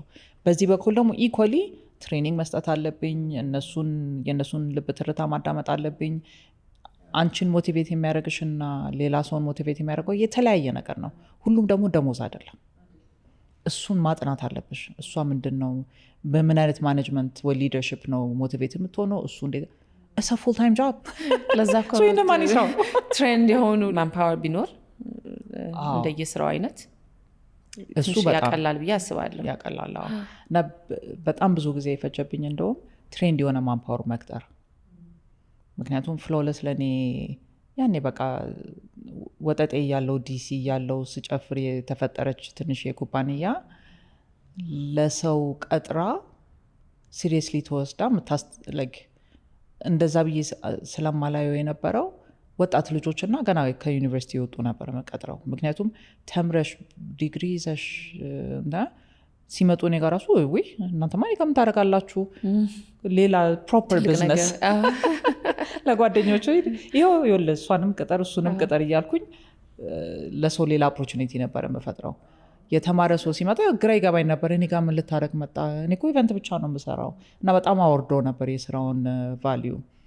ቱክ ታይም እሱን አፕሪሺየት አድርጎ ሰው ማስተዳደር የሚችል ኩባንያ እንደሆነ የምንሰራው ስራ ሪስፔክት እንዳለው ምናምን ውስጤ ገብቶ ያንን ውስጤን የገባውን ደግሞ ትራንስሌት አድርጎ ወደ መሬት ለማውረድ ጊዜ ፈጅቷል አይደለ?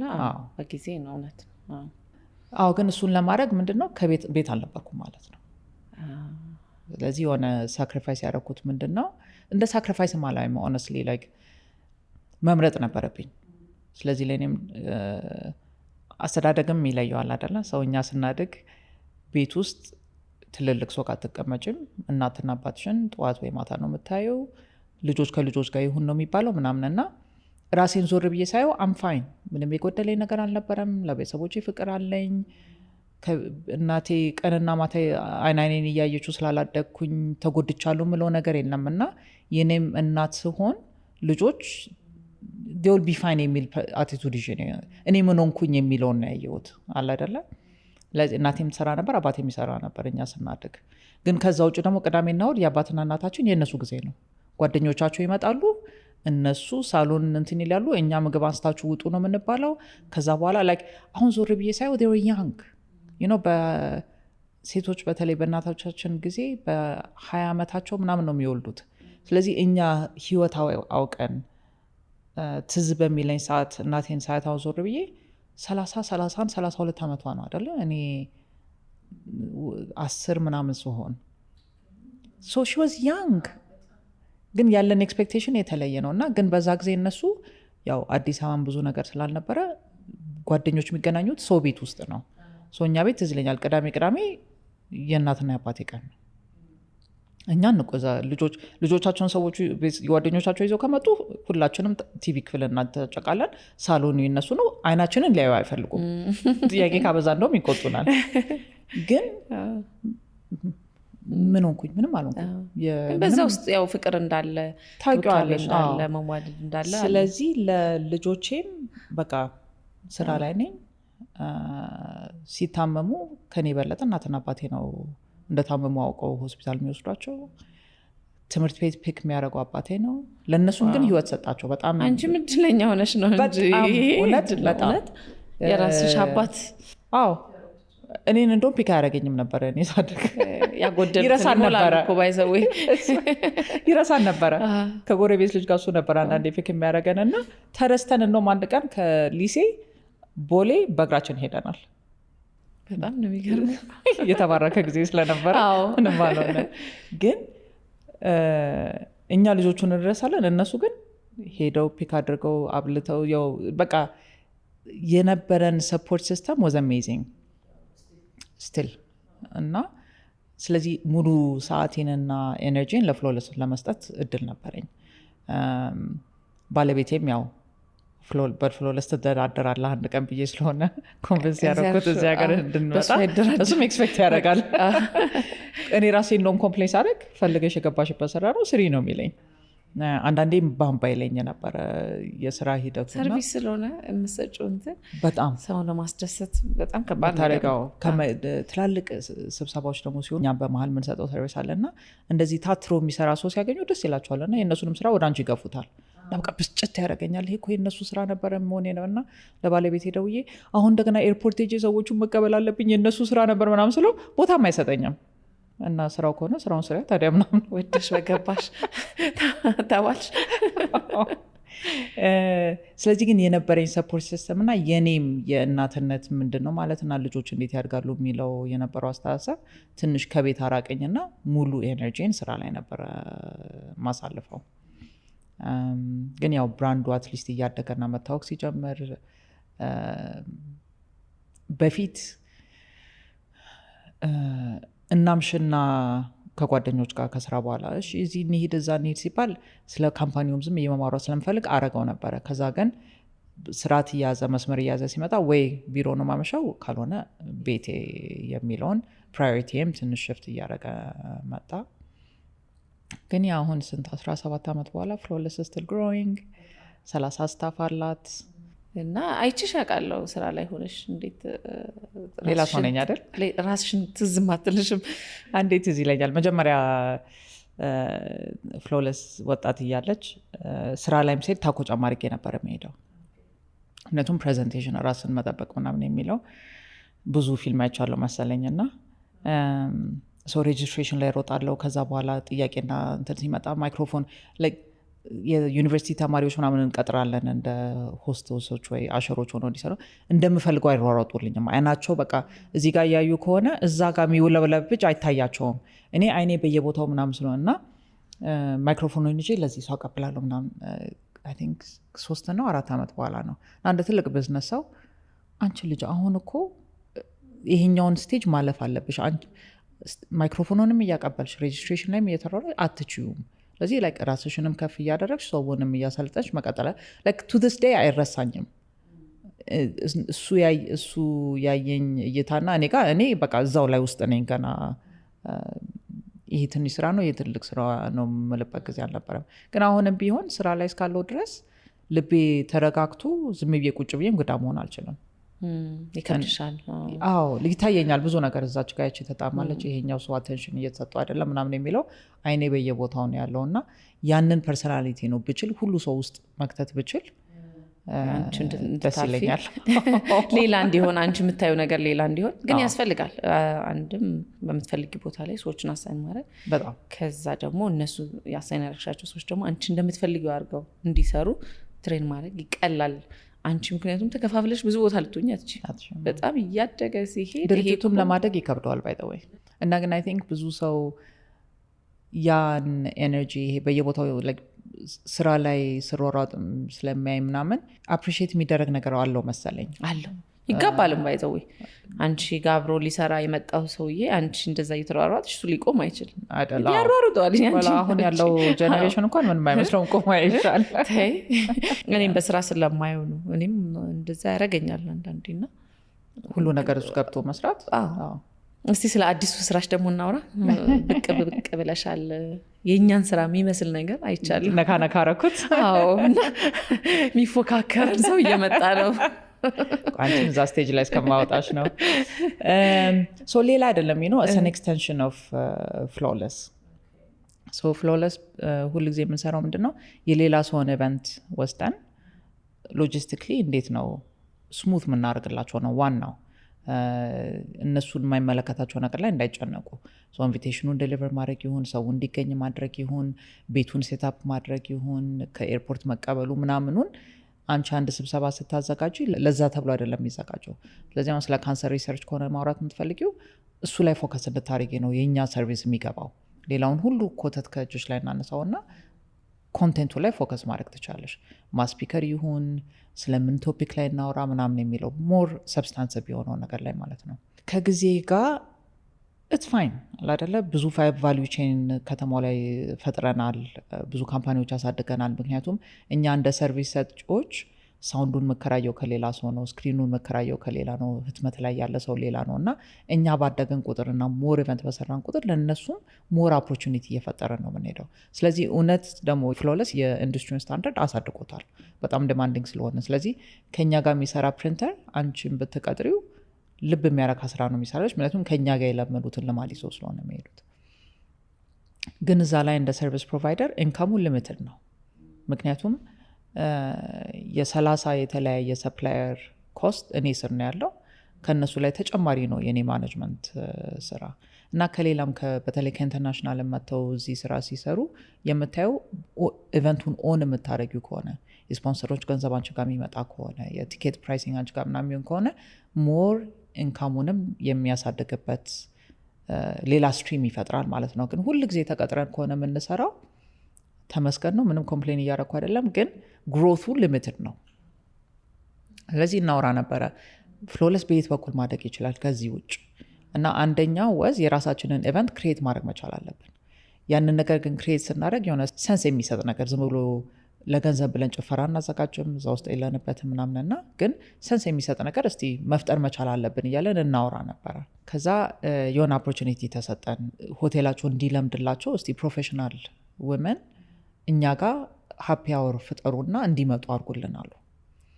ከዛ ተነጋገርንና እኔ አሁን ማንንም ብዙ ኔትወርክ አለኝ ግን ደውዬ እስቲ ባር እንገናኝና ስም ብለን እንጠጣ ብል ማንም አይመጣም።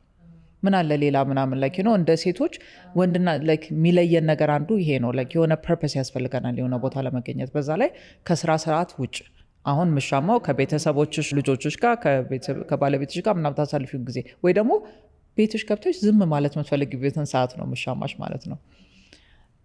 ስለዚህ ዊሰድ ነው ለሴቶች that doesn't work። ስለዚህ የሆነ ኮንተንት መፍጠር አለብን። እሺ ኮንቴንቱ ምን ይሁን ምናምን ሲባል at that point I used to be interviewed የተለያየ ፕሮግራም ላይ ለኒውስፔፐር ይሁን ለቲቪ ላይ ሬዲዮ ላይ ምናምንና ስጠየቅ እሺ የማለት ልማድ አለብኝ እና የምጠየቀው ጥያቄዎች ግን ተመሳሳይ ናቸው ብዙ ጊዜ እና like how can we create a more meaningful conversation ከምንጠይቃቸው ሰዎች እና እንደ ሴት ደግሞ ብዙ ጊዜ የምጠየቀውም እንደ ሴት ምን ከበደሽ ነው። ግን like ነው ግን ሴት ነኝ ብዬ አይደለም ቢዝነስ ውስጥ ምገባው። ቢዝነሱን አውቀዋለሁ ብዬ ከገባው ድረስ የሚከብደኝ ቢዝነሱን ማስኬድ ነው። ቢሮክራሲው ለእኔም አለ አንተ ጋርም አለ።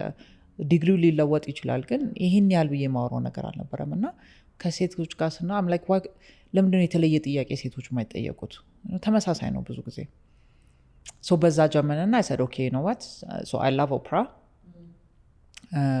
የቢዝነስ ፖድካስቶች መኪና ውስጥ ሁሉ ጊዜ አዳምጣለሁ እና እነዚህን ሁለቱን ኮምባይን አድርገን how can we create meaningful conversation በሚል ነው የተጀመረው እዛው ስካላይት አደረግነው ሴቶች መጡ and then I had እንደዚህ conversation እና it was so powerful እኔም ከጠበቁት በላይ ለእነሱም ከጠበቁት በላይ መጀመሪያ 1-2 ሰዓት አብሬያቸው ቁጭ ብዬ ብዙ ነገር አውርተን ምክንያቱም እንደ ሴቶች ቁጭ ብለሽ ማውራት ስትጀምሪ ብዙ ነገር ውስጥ ገቢያለሽ ግን ሁሉ ነገር ስቴጅ ላይ መወራት አለበት ማለትም አይደለም ስለዚህ ከዛ ኮንቨርሴሽን ላይ ጥያቄዎቹን ሰብሰብ ባረግና ግማሽ ሰዓት ስለሆነ እችን ጠይቅሻለሁ እላታለሁ ይሄኛው ይቅር ፕራይቬት ነበር ዝም ብለን ያወራነው ይሄ በዚህ እንተም ከዛ በኋላ ስቴጅ ላይ then we have a conversation ኦዲየንሱ is just an audience ጥያቄ መጠየቅ አይችሉም ከዛ በኋላ መጠየቅ ይችላሉ ከፈለጉ ግን it was really just okay እኔና እሷ we're having a private conversation you're welcome to it ከዛ በኋላ ምግብ አለ በዛ ሰዓት ላይ የፈለጉትን ነገር መጠየቅ ይችላሉ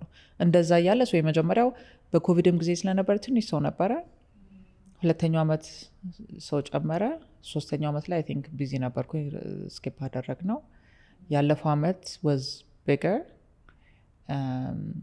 ከዛ ሶሻል ሚዲያ ማርኬቲንግ ቲም ስለተቀጠረ አሁን እነሱም በደንብ አጮሁት ለዛ ነው እኔም ጋር የደረሰው አይደለ በአመት አንዴ ነው የምናደርገው እና was very different energy አይደለ አሁን አሁን ያንቺ የራስሽን ድርጅት ጀምረሻል ማያ ፕሮዳክሽን ሚዲያም አለ የተለያየ ነገር as a company you're creating all these different brands then what when you're ready to retire ልጆችሽ ይወስዱታል እርግጠኛ ነሽ do you want them to are you preparing them I don't know በቦርድ ተቋቁሞ እንደ ብራንድ እንዲቀጥል ነው የምትፈልጊው like ካሁኑ ማሰብ መጀመር አለብን like አሁን እኔም ያላረኩትን ነው የምልሽ ግን የትህትና ምን ነበረ consciously ከቤተሰቦቿ ተረክባ ይሄንን ድርጅት ሰከንድ ጀነሬሽን ላይ አድርሷለች አሁን ደግሞ consciously እሷን ልጆች ለthird generation እያዘጋጀች ነው እና ስንታችን ነው እንደዚህ በዚህ ሌቭል የምናስበው like ዛሬ ስራዬን ይሄንን ቢዝነስ ላቋቁመው እንጂ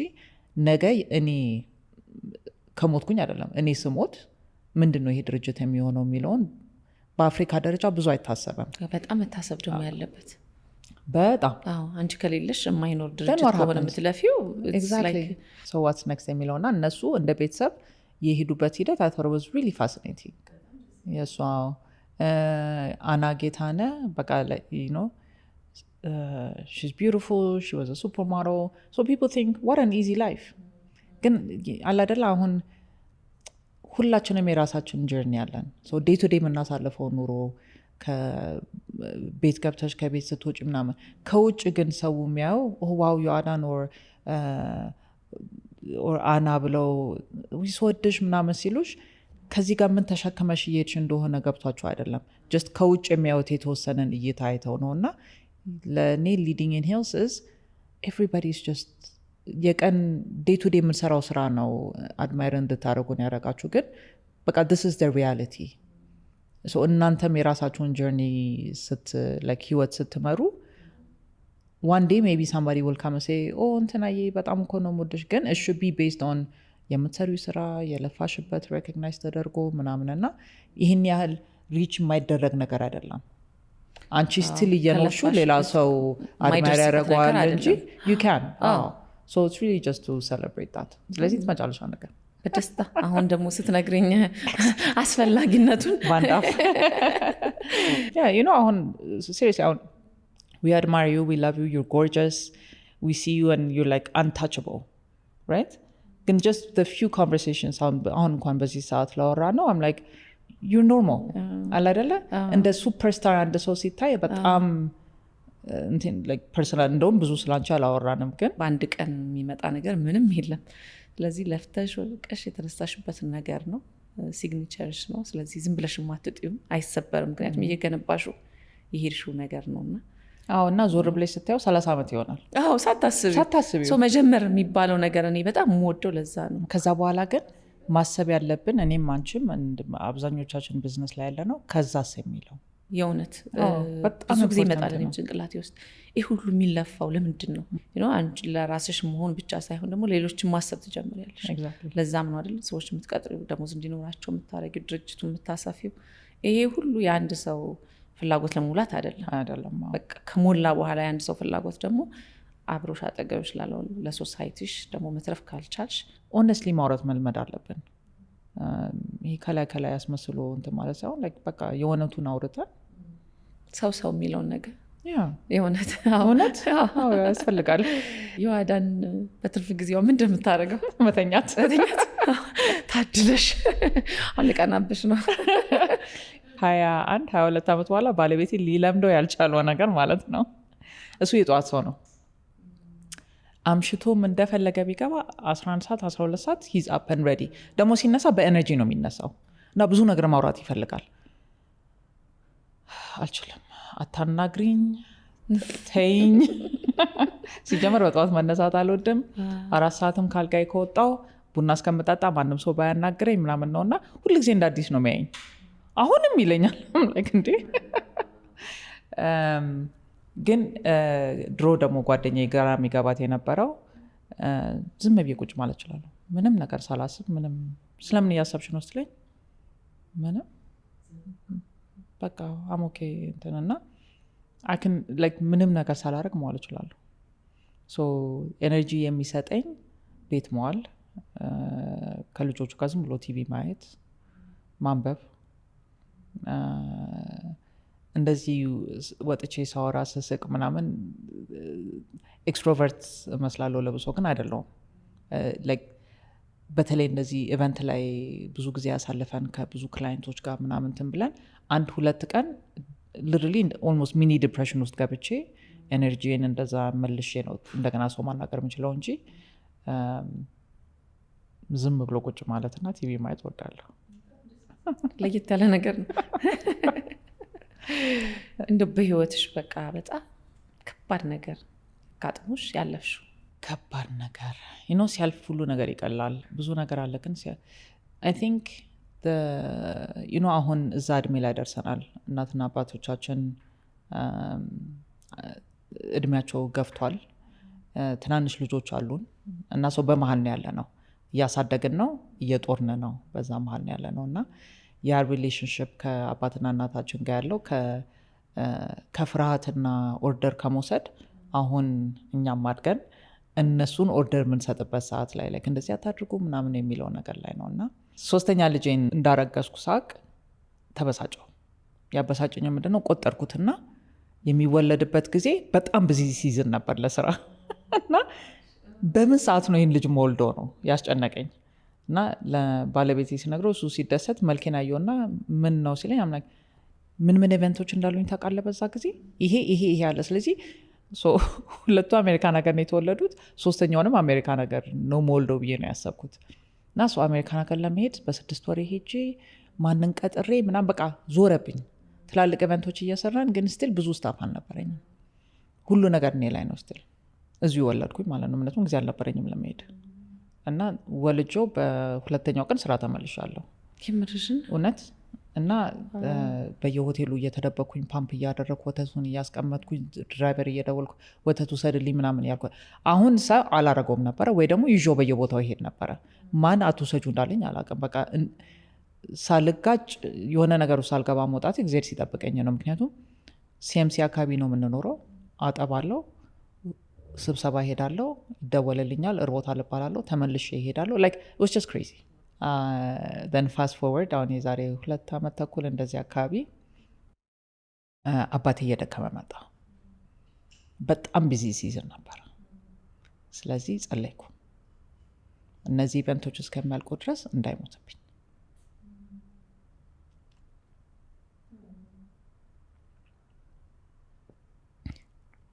እና ትላልቅ ኢቨንቶች የሚባሉትን ከጨረስኩ በኋላ አረፈ። It's okay. So I think that was the hardest part. ግን at the same time, ድርጅቶችን እንፈጥራለን፣ እናሳድጋቸዋለን፣ ሌላው ሰው ሰለብሬት ያደርግሻለሁ። አንዳንዴ ግን at what cost? ራሴን አውጥቼ ይሄ ድርጅት ለብቻው ራሱን ችሎ እንዲህ አይነት ነገር ላይ እንኳን ለቤተሰቦቼ ማድረስ ማልችል ከሆነ it's frustrating አይደለም?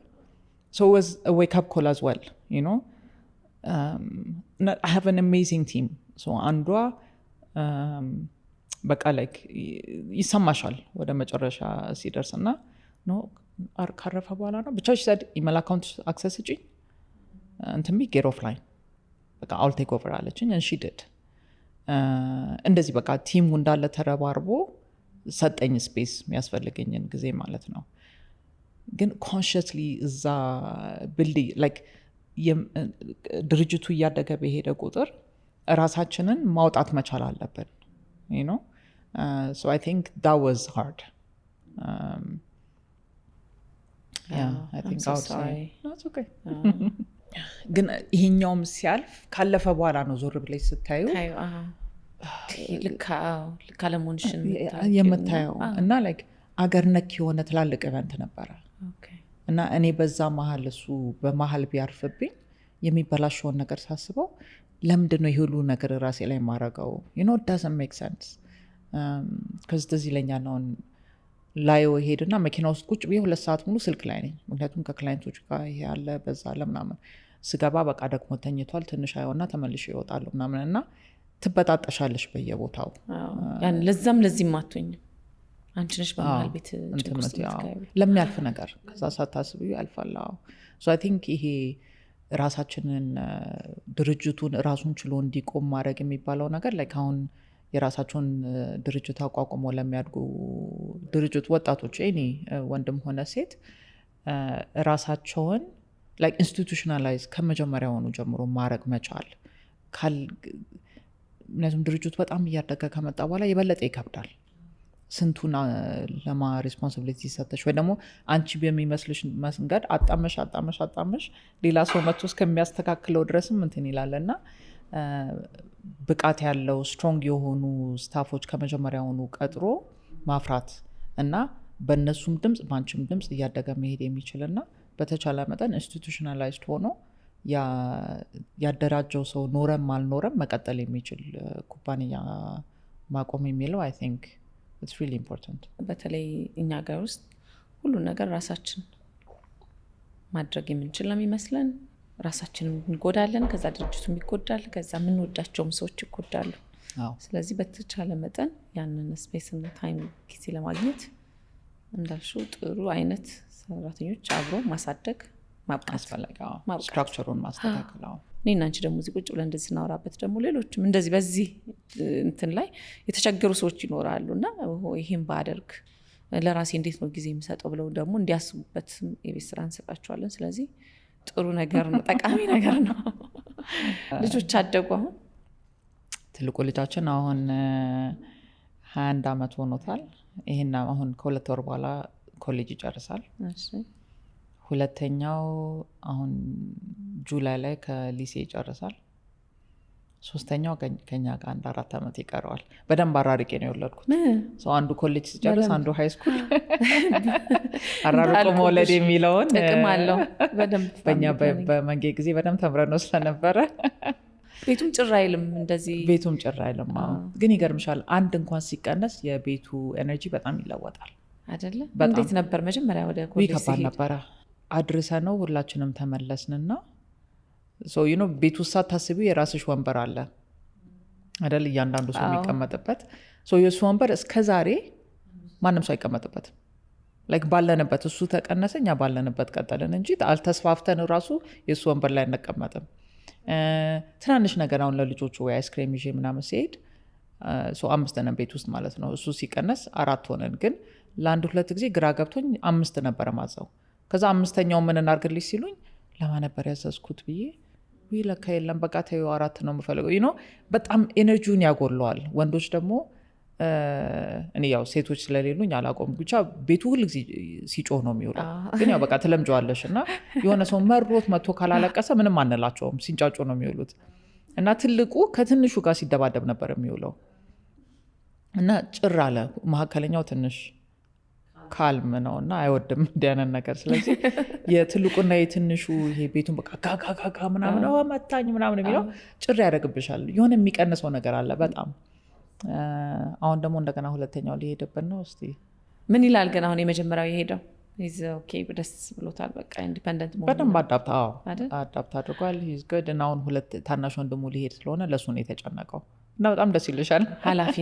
ኃላፊነት እና ቆይ እንደዚህ መሆን አለበት እሱ እኮ አይችለውም እንደዚህ ማድረግ አለብን ምናምን ሲል ደስ ይላል። አሁን ደግሞ ሌላ ጭንቅ ውስጥ ትገባለች ስራ አግኝቶ ራሱን እስከሚችል። ይሄኛው ደግሞ ሁለተኛው ሄዶ እስከሚለምድ ምናምን ይባላል። ግን ያ እናትና አባት መሆን የዘላለም ኮሚትመንት ነው። ምንም አድገው ራሳቸውን ችለዋል። አሁን ውፈይ የምትዩ ነገር ያለ የሚኖር አይመስለኝም። የለም ማለቂያ የለውም። ኮሌጅ ሲሄዱ ገና ነው። ኮሌጅ ሲሄዱም አዲስ ነው። ቅድም አላልኩሽም? በቃ ላይ ወዲያው መልስ ካልሰጠኝ የሆነ ነገር የሆነ ይመስለኛል። ሰው ያስፈራሻል ሁሉ ነገር። ትጸልያለሽ በሰላም ብለው በሰላም እንዲገቡ። ከጓደኞቼ ጋር እዚህ ቫኬሽን ልሄድ ነው ሲል ልብሽ ይቆማል። ግን ያው አድጓል ብለሽ እምቢያቲም ግን በቃ ጭንቀቱ መቼም አያልቅም። ከዛ ደግሞ ትምህርት ቤቱ ካለቀ በኋላ ደህና ስራ ያገኝ። ደህና ስራ ካገኘ በኋላ ደግሞ እስቲ ቆይ የሚያስጨንቀኝ በጣም ይገርማል። ሰው አያልቅም። ሲያገባም ደግሞ ያው እንደዛው ደህና ሚስት ያገኝ የሆነ ወይ ደህና የሆኑ አሁን ባለው የሶሻል ሚዲያ ስትረስ አለ፣ የሚያዩት የተለያየ ነገር አለ እና አንዳንዴ እንደ አባትና እናት የሚያስጨንቀን ነገር ትንሽ ከቤዙ ይርቃል እና ላይክ አንዳንዴ ደህና መሆናቸው ራሱ ኢትስ ፋይን ደህና ይሁኑ የሚባለው። እስቲ ደግሞ በጣም ረጅም የትዳር ህይወት ነው ያለሽ እና ብዙም ያገባ ሰው አለ፣ ያገባና እየኖረ ያለ ሰው አለ። ምክር ካለ ቅድም እንዳልኩት ላይክ አግብቼ ሰርጌ እንደዚህ የሆነው ምናምን ብዬ አላቅም። አክቹዋሊ ብዙም የማግባት ፍላጎት አልነበረኝም። ግን በአጠቃላይ ህይወት ምን ይመስላል የሚለው ስዕሉ ስላልነበረኝ አይ ቲንክ ትዕግስት ይፈልጋል። ካገባን በኋላ ሳይሆን ከማግባታችን በፊት በደንብ እንተዋወቅ። ፍቅሩ እንዳለ ሆኖ የልብ ትርታው ሁሉ እንዳለ ሆኖ አንዳንዴ እውነታዊ ተነጋግረን ስለ ገንዘብ አንተ እንዴት ነው የምታስበው? ሚስት ሲኖር ብትሰራ ምን ይመስላል? ባትሰራ ምን ይመስልሃል? ላይክ ይሄ ነውር ብለን የምናስባቸው ጥያቄዎች አሉ አይደለ? ይሁኑ ነውርና ብንነጋገርበት። ካገባን በኋላ እንዴ እንደዚህ ነው እንዴ ከምንል ከማግባታችን በፊት በግልጽ ተነጋግረን ብንገባበት። ምክንያቱም ቀላል አይደለም። አሁን ቀላል ያስመስሉታል። እኔ እንጃ ወይ እንደ ስራ ይዤ ስለያዝኩት ይሆናል የጀመርኩትን ነገር ሳልጨርስ መውጣት አልችልበትም እና እንደ ቀላል ባናየው ትዳር ብለን እስካየነው ድረስ ለረጅም ጊዜ ብለን ከገባንበት ከምር የሚያስፈልጉትን ነገሮች አንዳንዴ ራሳችንንም ላናውቀው እንችላለን። ባል ሲኖረኝ ምን አይነት ሚስት ነው መሆነው ወይ ሚስት ስትኖረኝ ምን አይነት ነው ባል መሆን የምችለው የሚለውንም በሂደት ምንማር። ምክንያቱም ማግበታን አናውቅም፣ የመጀመሪያችን ነው፣ እየተማረን ነው የምንሄደው። ትዕግስት፣ የዛን ሰው ማንነት ማክበር፣ እኔ በፈለግኩበት መንገድ ይሁን ካልሆነ አይሆንም የሚል ነገር አይሰራም። ኮምፕሮማይዝ ማድረግ መቻል አለብን። መጣላት ይኖራል፣ መጨቃጨቅ ይኖራል። የመጀመሪያዎቹ አመታቶች በተለይ አይ ቲንክ በሁለት ወር አንዴ በጭንቅላቴ ፈትቼዋለሁ። በቃ ይሄ ነገር በቃ ከጊዜም በኋላ በቃ እንደውም ብንፋታስ የምታስቢው ነገር ነው። ኢትስ ኖርማል። ከጓደኞችሽ ከሆነ ስታወሪው ነው አንቺ የምታስቢዋለሽ ምናምን የምትባባየው። ግን አንዳንዴ የቤት ውስጥ የሚሆነው ነገር ለቤት ቢቀር አሳልፈን የቤታችንን ችግር ወደ ውጭ ባናወጣው። ከዛ ግን በተለይ ልጆች ከመጡ በኋላ ይህም እሱን ነው አክቹዋሊ በሱ ግፊት ነው እንጂ በእኔ ቢሆን ያው ሶፋ ላይ ቁጭ ብዬ ስለነበረ የሚያገኘኝ ሳታስቢው እየተራራቅሽ ትመጫለሽ። አንቺም የራስሽ ስራ አለሽ፣ እሱም የራሱ ስራ አለው። በመሀል የሚያገናኘን አብዛኞቹ ልጆቹ ናቸው። ስለዚህ የምናወራውም ነገር ስለ ልጆች ሊሆን ይችላል ወይ እሱም ስለ ስራ ኮምፕሌን ያደርጋል ወይ እኔም አደርጋለሁ ወይ ይሰለችሻል። ሁሉ ጊዜ ስለ አንድ አይነት ነገር ማውራት ትቀንሻለሽ ምናምን እና መጀመሪያ ያገናኘሽ ነገር ምን እንደሆነ ትረሻዋለሽ። በመሀላችን የነበረውን ጓደኝነት ይሁን ፍቅር ይሁን እየቀነሰ ይመጣል እና እሱን እንደ ስራ አይተ ነው እሱን ሜንቴን ማድረግ መቻል አለብን። ግን ምንድነው ብዙ ጊዜ ፎር ግራንትድ እንወስደዋለን። ብዙ የሆሊውድ ፊልም ስላየን ሊሆን ይችላል ምናምን ናቹራሊዝም ብሎ 30 ዓመት የሚቆይ ይመስለናል። እና ከስር እየኮተኮት ነው ልክ እንደ ስራ ስራችንም አለ፣ ልጆቻችንም ስራ ናቸው፣ ጋብቻም ስራ ነው። እንትን ካላለ አሁን እኔ በ26 ዓመቴ ነው የተዋወቅኩትና ያኔ የነበረችው ዮአዳንና አሁን 50 ዓመት ሊሞላኝ ነው። የተለያየው ሰው ነኝ። ስለዚህ አብረን የሁለታችንም ለውጥ እኩል ማደግ ካልቻለ አንዳችን በነበርንበት ከቀረን ልዩነት ይፈጠራል። እና አንድ ላይ እንዴት ነው የምናድገው የሚለው ነገር አስፈላጊ ነው። እና የዛሬ 6 ዓመት or something ሞርሱ ያውቋል አሁን ሲሰማ ይሄንን ይበሳጫል። consciously ዴት እንውጣለኝ like every other week እንዳልኩሽ ፕላኒንግ ይወዳል እሱ። so ባይሆን every other Friday እራት አብረን እንውጣለኝ። I said fine። ከዛ ግን አርብ በመጣ ቁጥር ረሳዋለሁ። እሺ አረሳሹ ማደል ሲለኝ ረሳሻለሁ። ብዙ ጓደኞች ናቸው የሚረሱት። አልገርምሽም? ወይ ደግሞ ከጓደኞቼ ጋር ፕሮግራም አውጥቻለሁ፣ ስለዚህ አኮርፋለሁ። አቡ ዛሬ ከነሱ ጋር ነበር መሆን የፈለግኩት ምናምን ይመጣልና ካሌንደር ኢንቫይት ላከልኝ። ይህንን ሴቭ አድርጊው ካሌንደር ሹ፣ ስለዚህ እንደ ማስታወሻ ይመጣልሻል ማለት ነው ተባልኩኝ ማለት ነው። ከዛ የመጀመሪያውን ትንበታይ ዊርድ ሆነብኝ። ቁጭ ብለን በቃ እናት ብቻ። ከዛ ግን ከለመድኩት በኋላ it was amazing። እና like ያ ቤት የምናወራለን፣ ግን ያችን 2 ሰዓት እራት እኔና እሱ ብቻ ቁጭ ብለን የምናወራው በቃ like ስራ ላይ ተካሂዶ ሊሆን ይችላል፣ ስለ ልጆቹ ሊሆን ይችላል፣ ስለ ራሳችን ሊሆን ይችላል፣ ስለ አባት። አሁን የሱም አባት ልክ እኔ አባት በፊት ነው ያረፉትና የኔ እናትና የሱ እናት ናቸው። ስለዛ ሊሆን ይችላል ምናምንና የማታስቢውን ነገር ነው የምታወሪው። ምክንያቱም አሁን ፊት ለፊት ተገናኝተሻል፣ ዲስትራክት የሚያደርግሽ ነገር የለም። ስለ ፖለቲካ ቀን ሙሉ ልታወሪ አትችይ። ኤቭሪ አዘር ዊክ እና ወይ እኔ ትራቨል ሲያደርግ ወይ እሱ ትራቨል ሲያደርግ አንዳንዴ ወር ሊያልፍ ይችላል እና እንጠፋፋለን።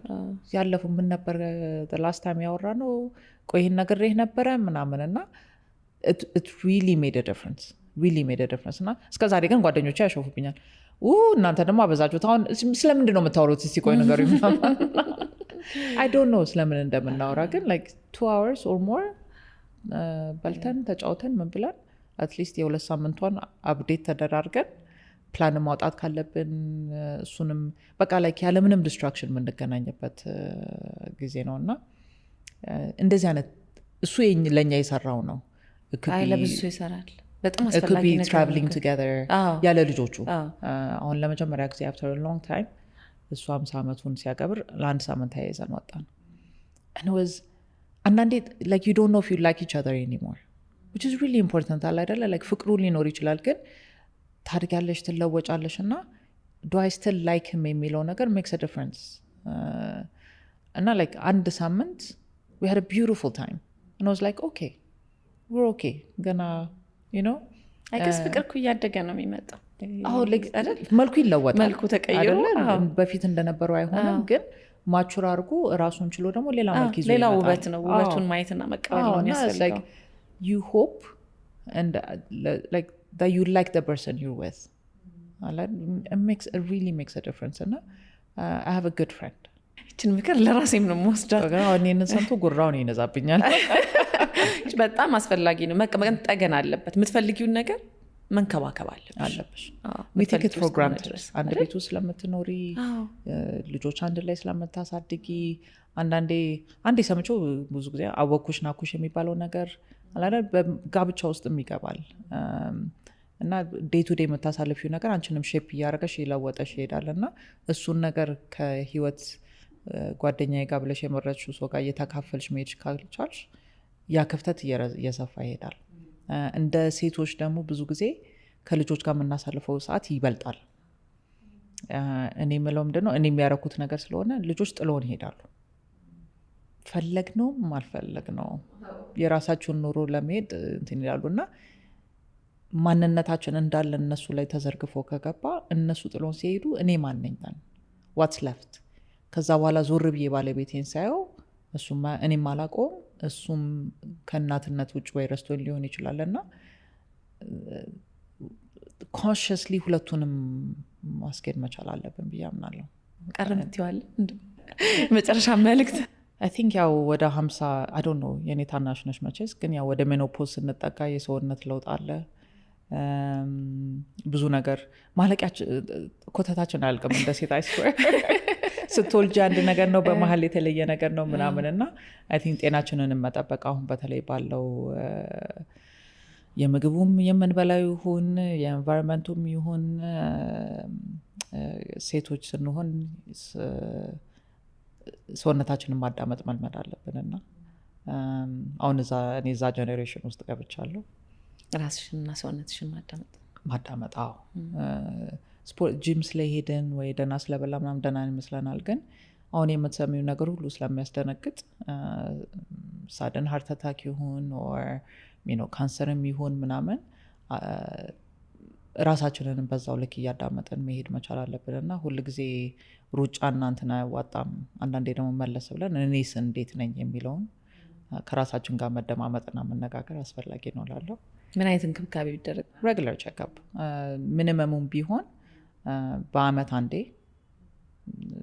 የደም ምርመራም ይሁን ባለን አቅም ሁሉ ሰው ሁሉን ነገር ማድረግ ባንዴ ላይ ይችላል ግን በተለይ ቤዚክ የሚባሉት አሉ አይደለ ለሴቶች ማሞግራምም ይሁን ራሳችንን በመመርመርም ሊሆን ይችላል የተለያየ እንትኖች አሉ ያሉትን ኦፖርቹኒቲዎች እየተጠቀሙ ፍሪ ቴስቶችም አንዳንዴ አናውንስ ይደረጋሉ ግን ሁሉ ጊዜ ወጣት ሆነ የምንኖር ይመስለናል አሁን ካንቺ ጋር እንደዚህ ቁጭ ብዬ 50 ሊሞላኝ ነው ስል ውስጤ ግን ያቺ 18 ዓመት ናት ትዝ የምትለኝ ውስጤ like I still feel like ያቺ 18 20 ዓመት ያ ኤነርጂ ነው ውስጤ ያለው ሰው ሳታስቢው ነው እድሜም የሚሄደውና ራሳችንን ካልጠበቅንና የኛ ጤንነት ካልተንትን ካላለ ለባለቤታችንም ይሁን ለልጆቻችንም ይሁን ለቤተሰቦቻችንም እዳ ነው የምንሆነው so it's really important ያንንም ሳይድ ኢኳሊ መጠበቅ በጣም ትልቅ ነገር ነው ይሄ ፉል ስራ ነው በቃ ፉል ታይም ስራ ነው ቤተሰብ ባል ልጆች ስራ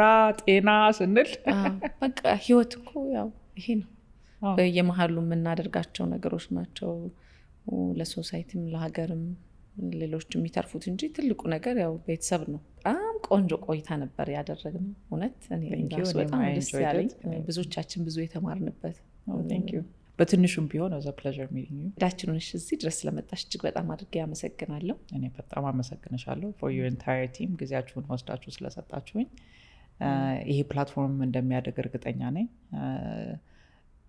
እንዳልሹ ከጥቃቅን ንግግሮች ብዙ ሰው የሚማረውንና የሚወስደውን ነገር አናውቀውም ግን እንደዚህ ኦፕን የሆነ ንግግር በተፈጠረና እንዲህ አይነት ፕላትፎርም በበዛ ቁጥር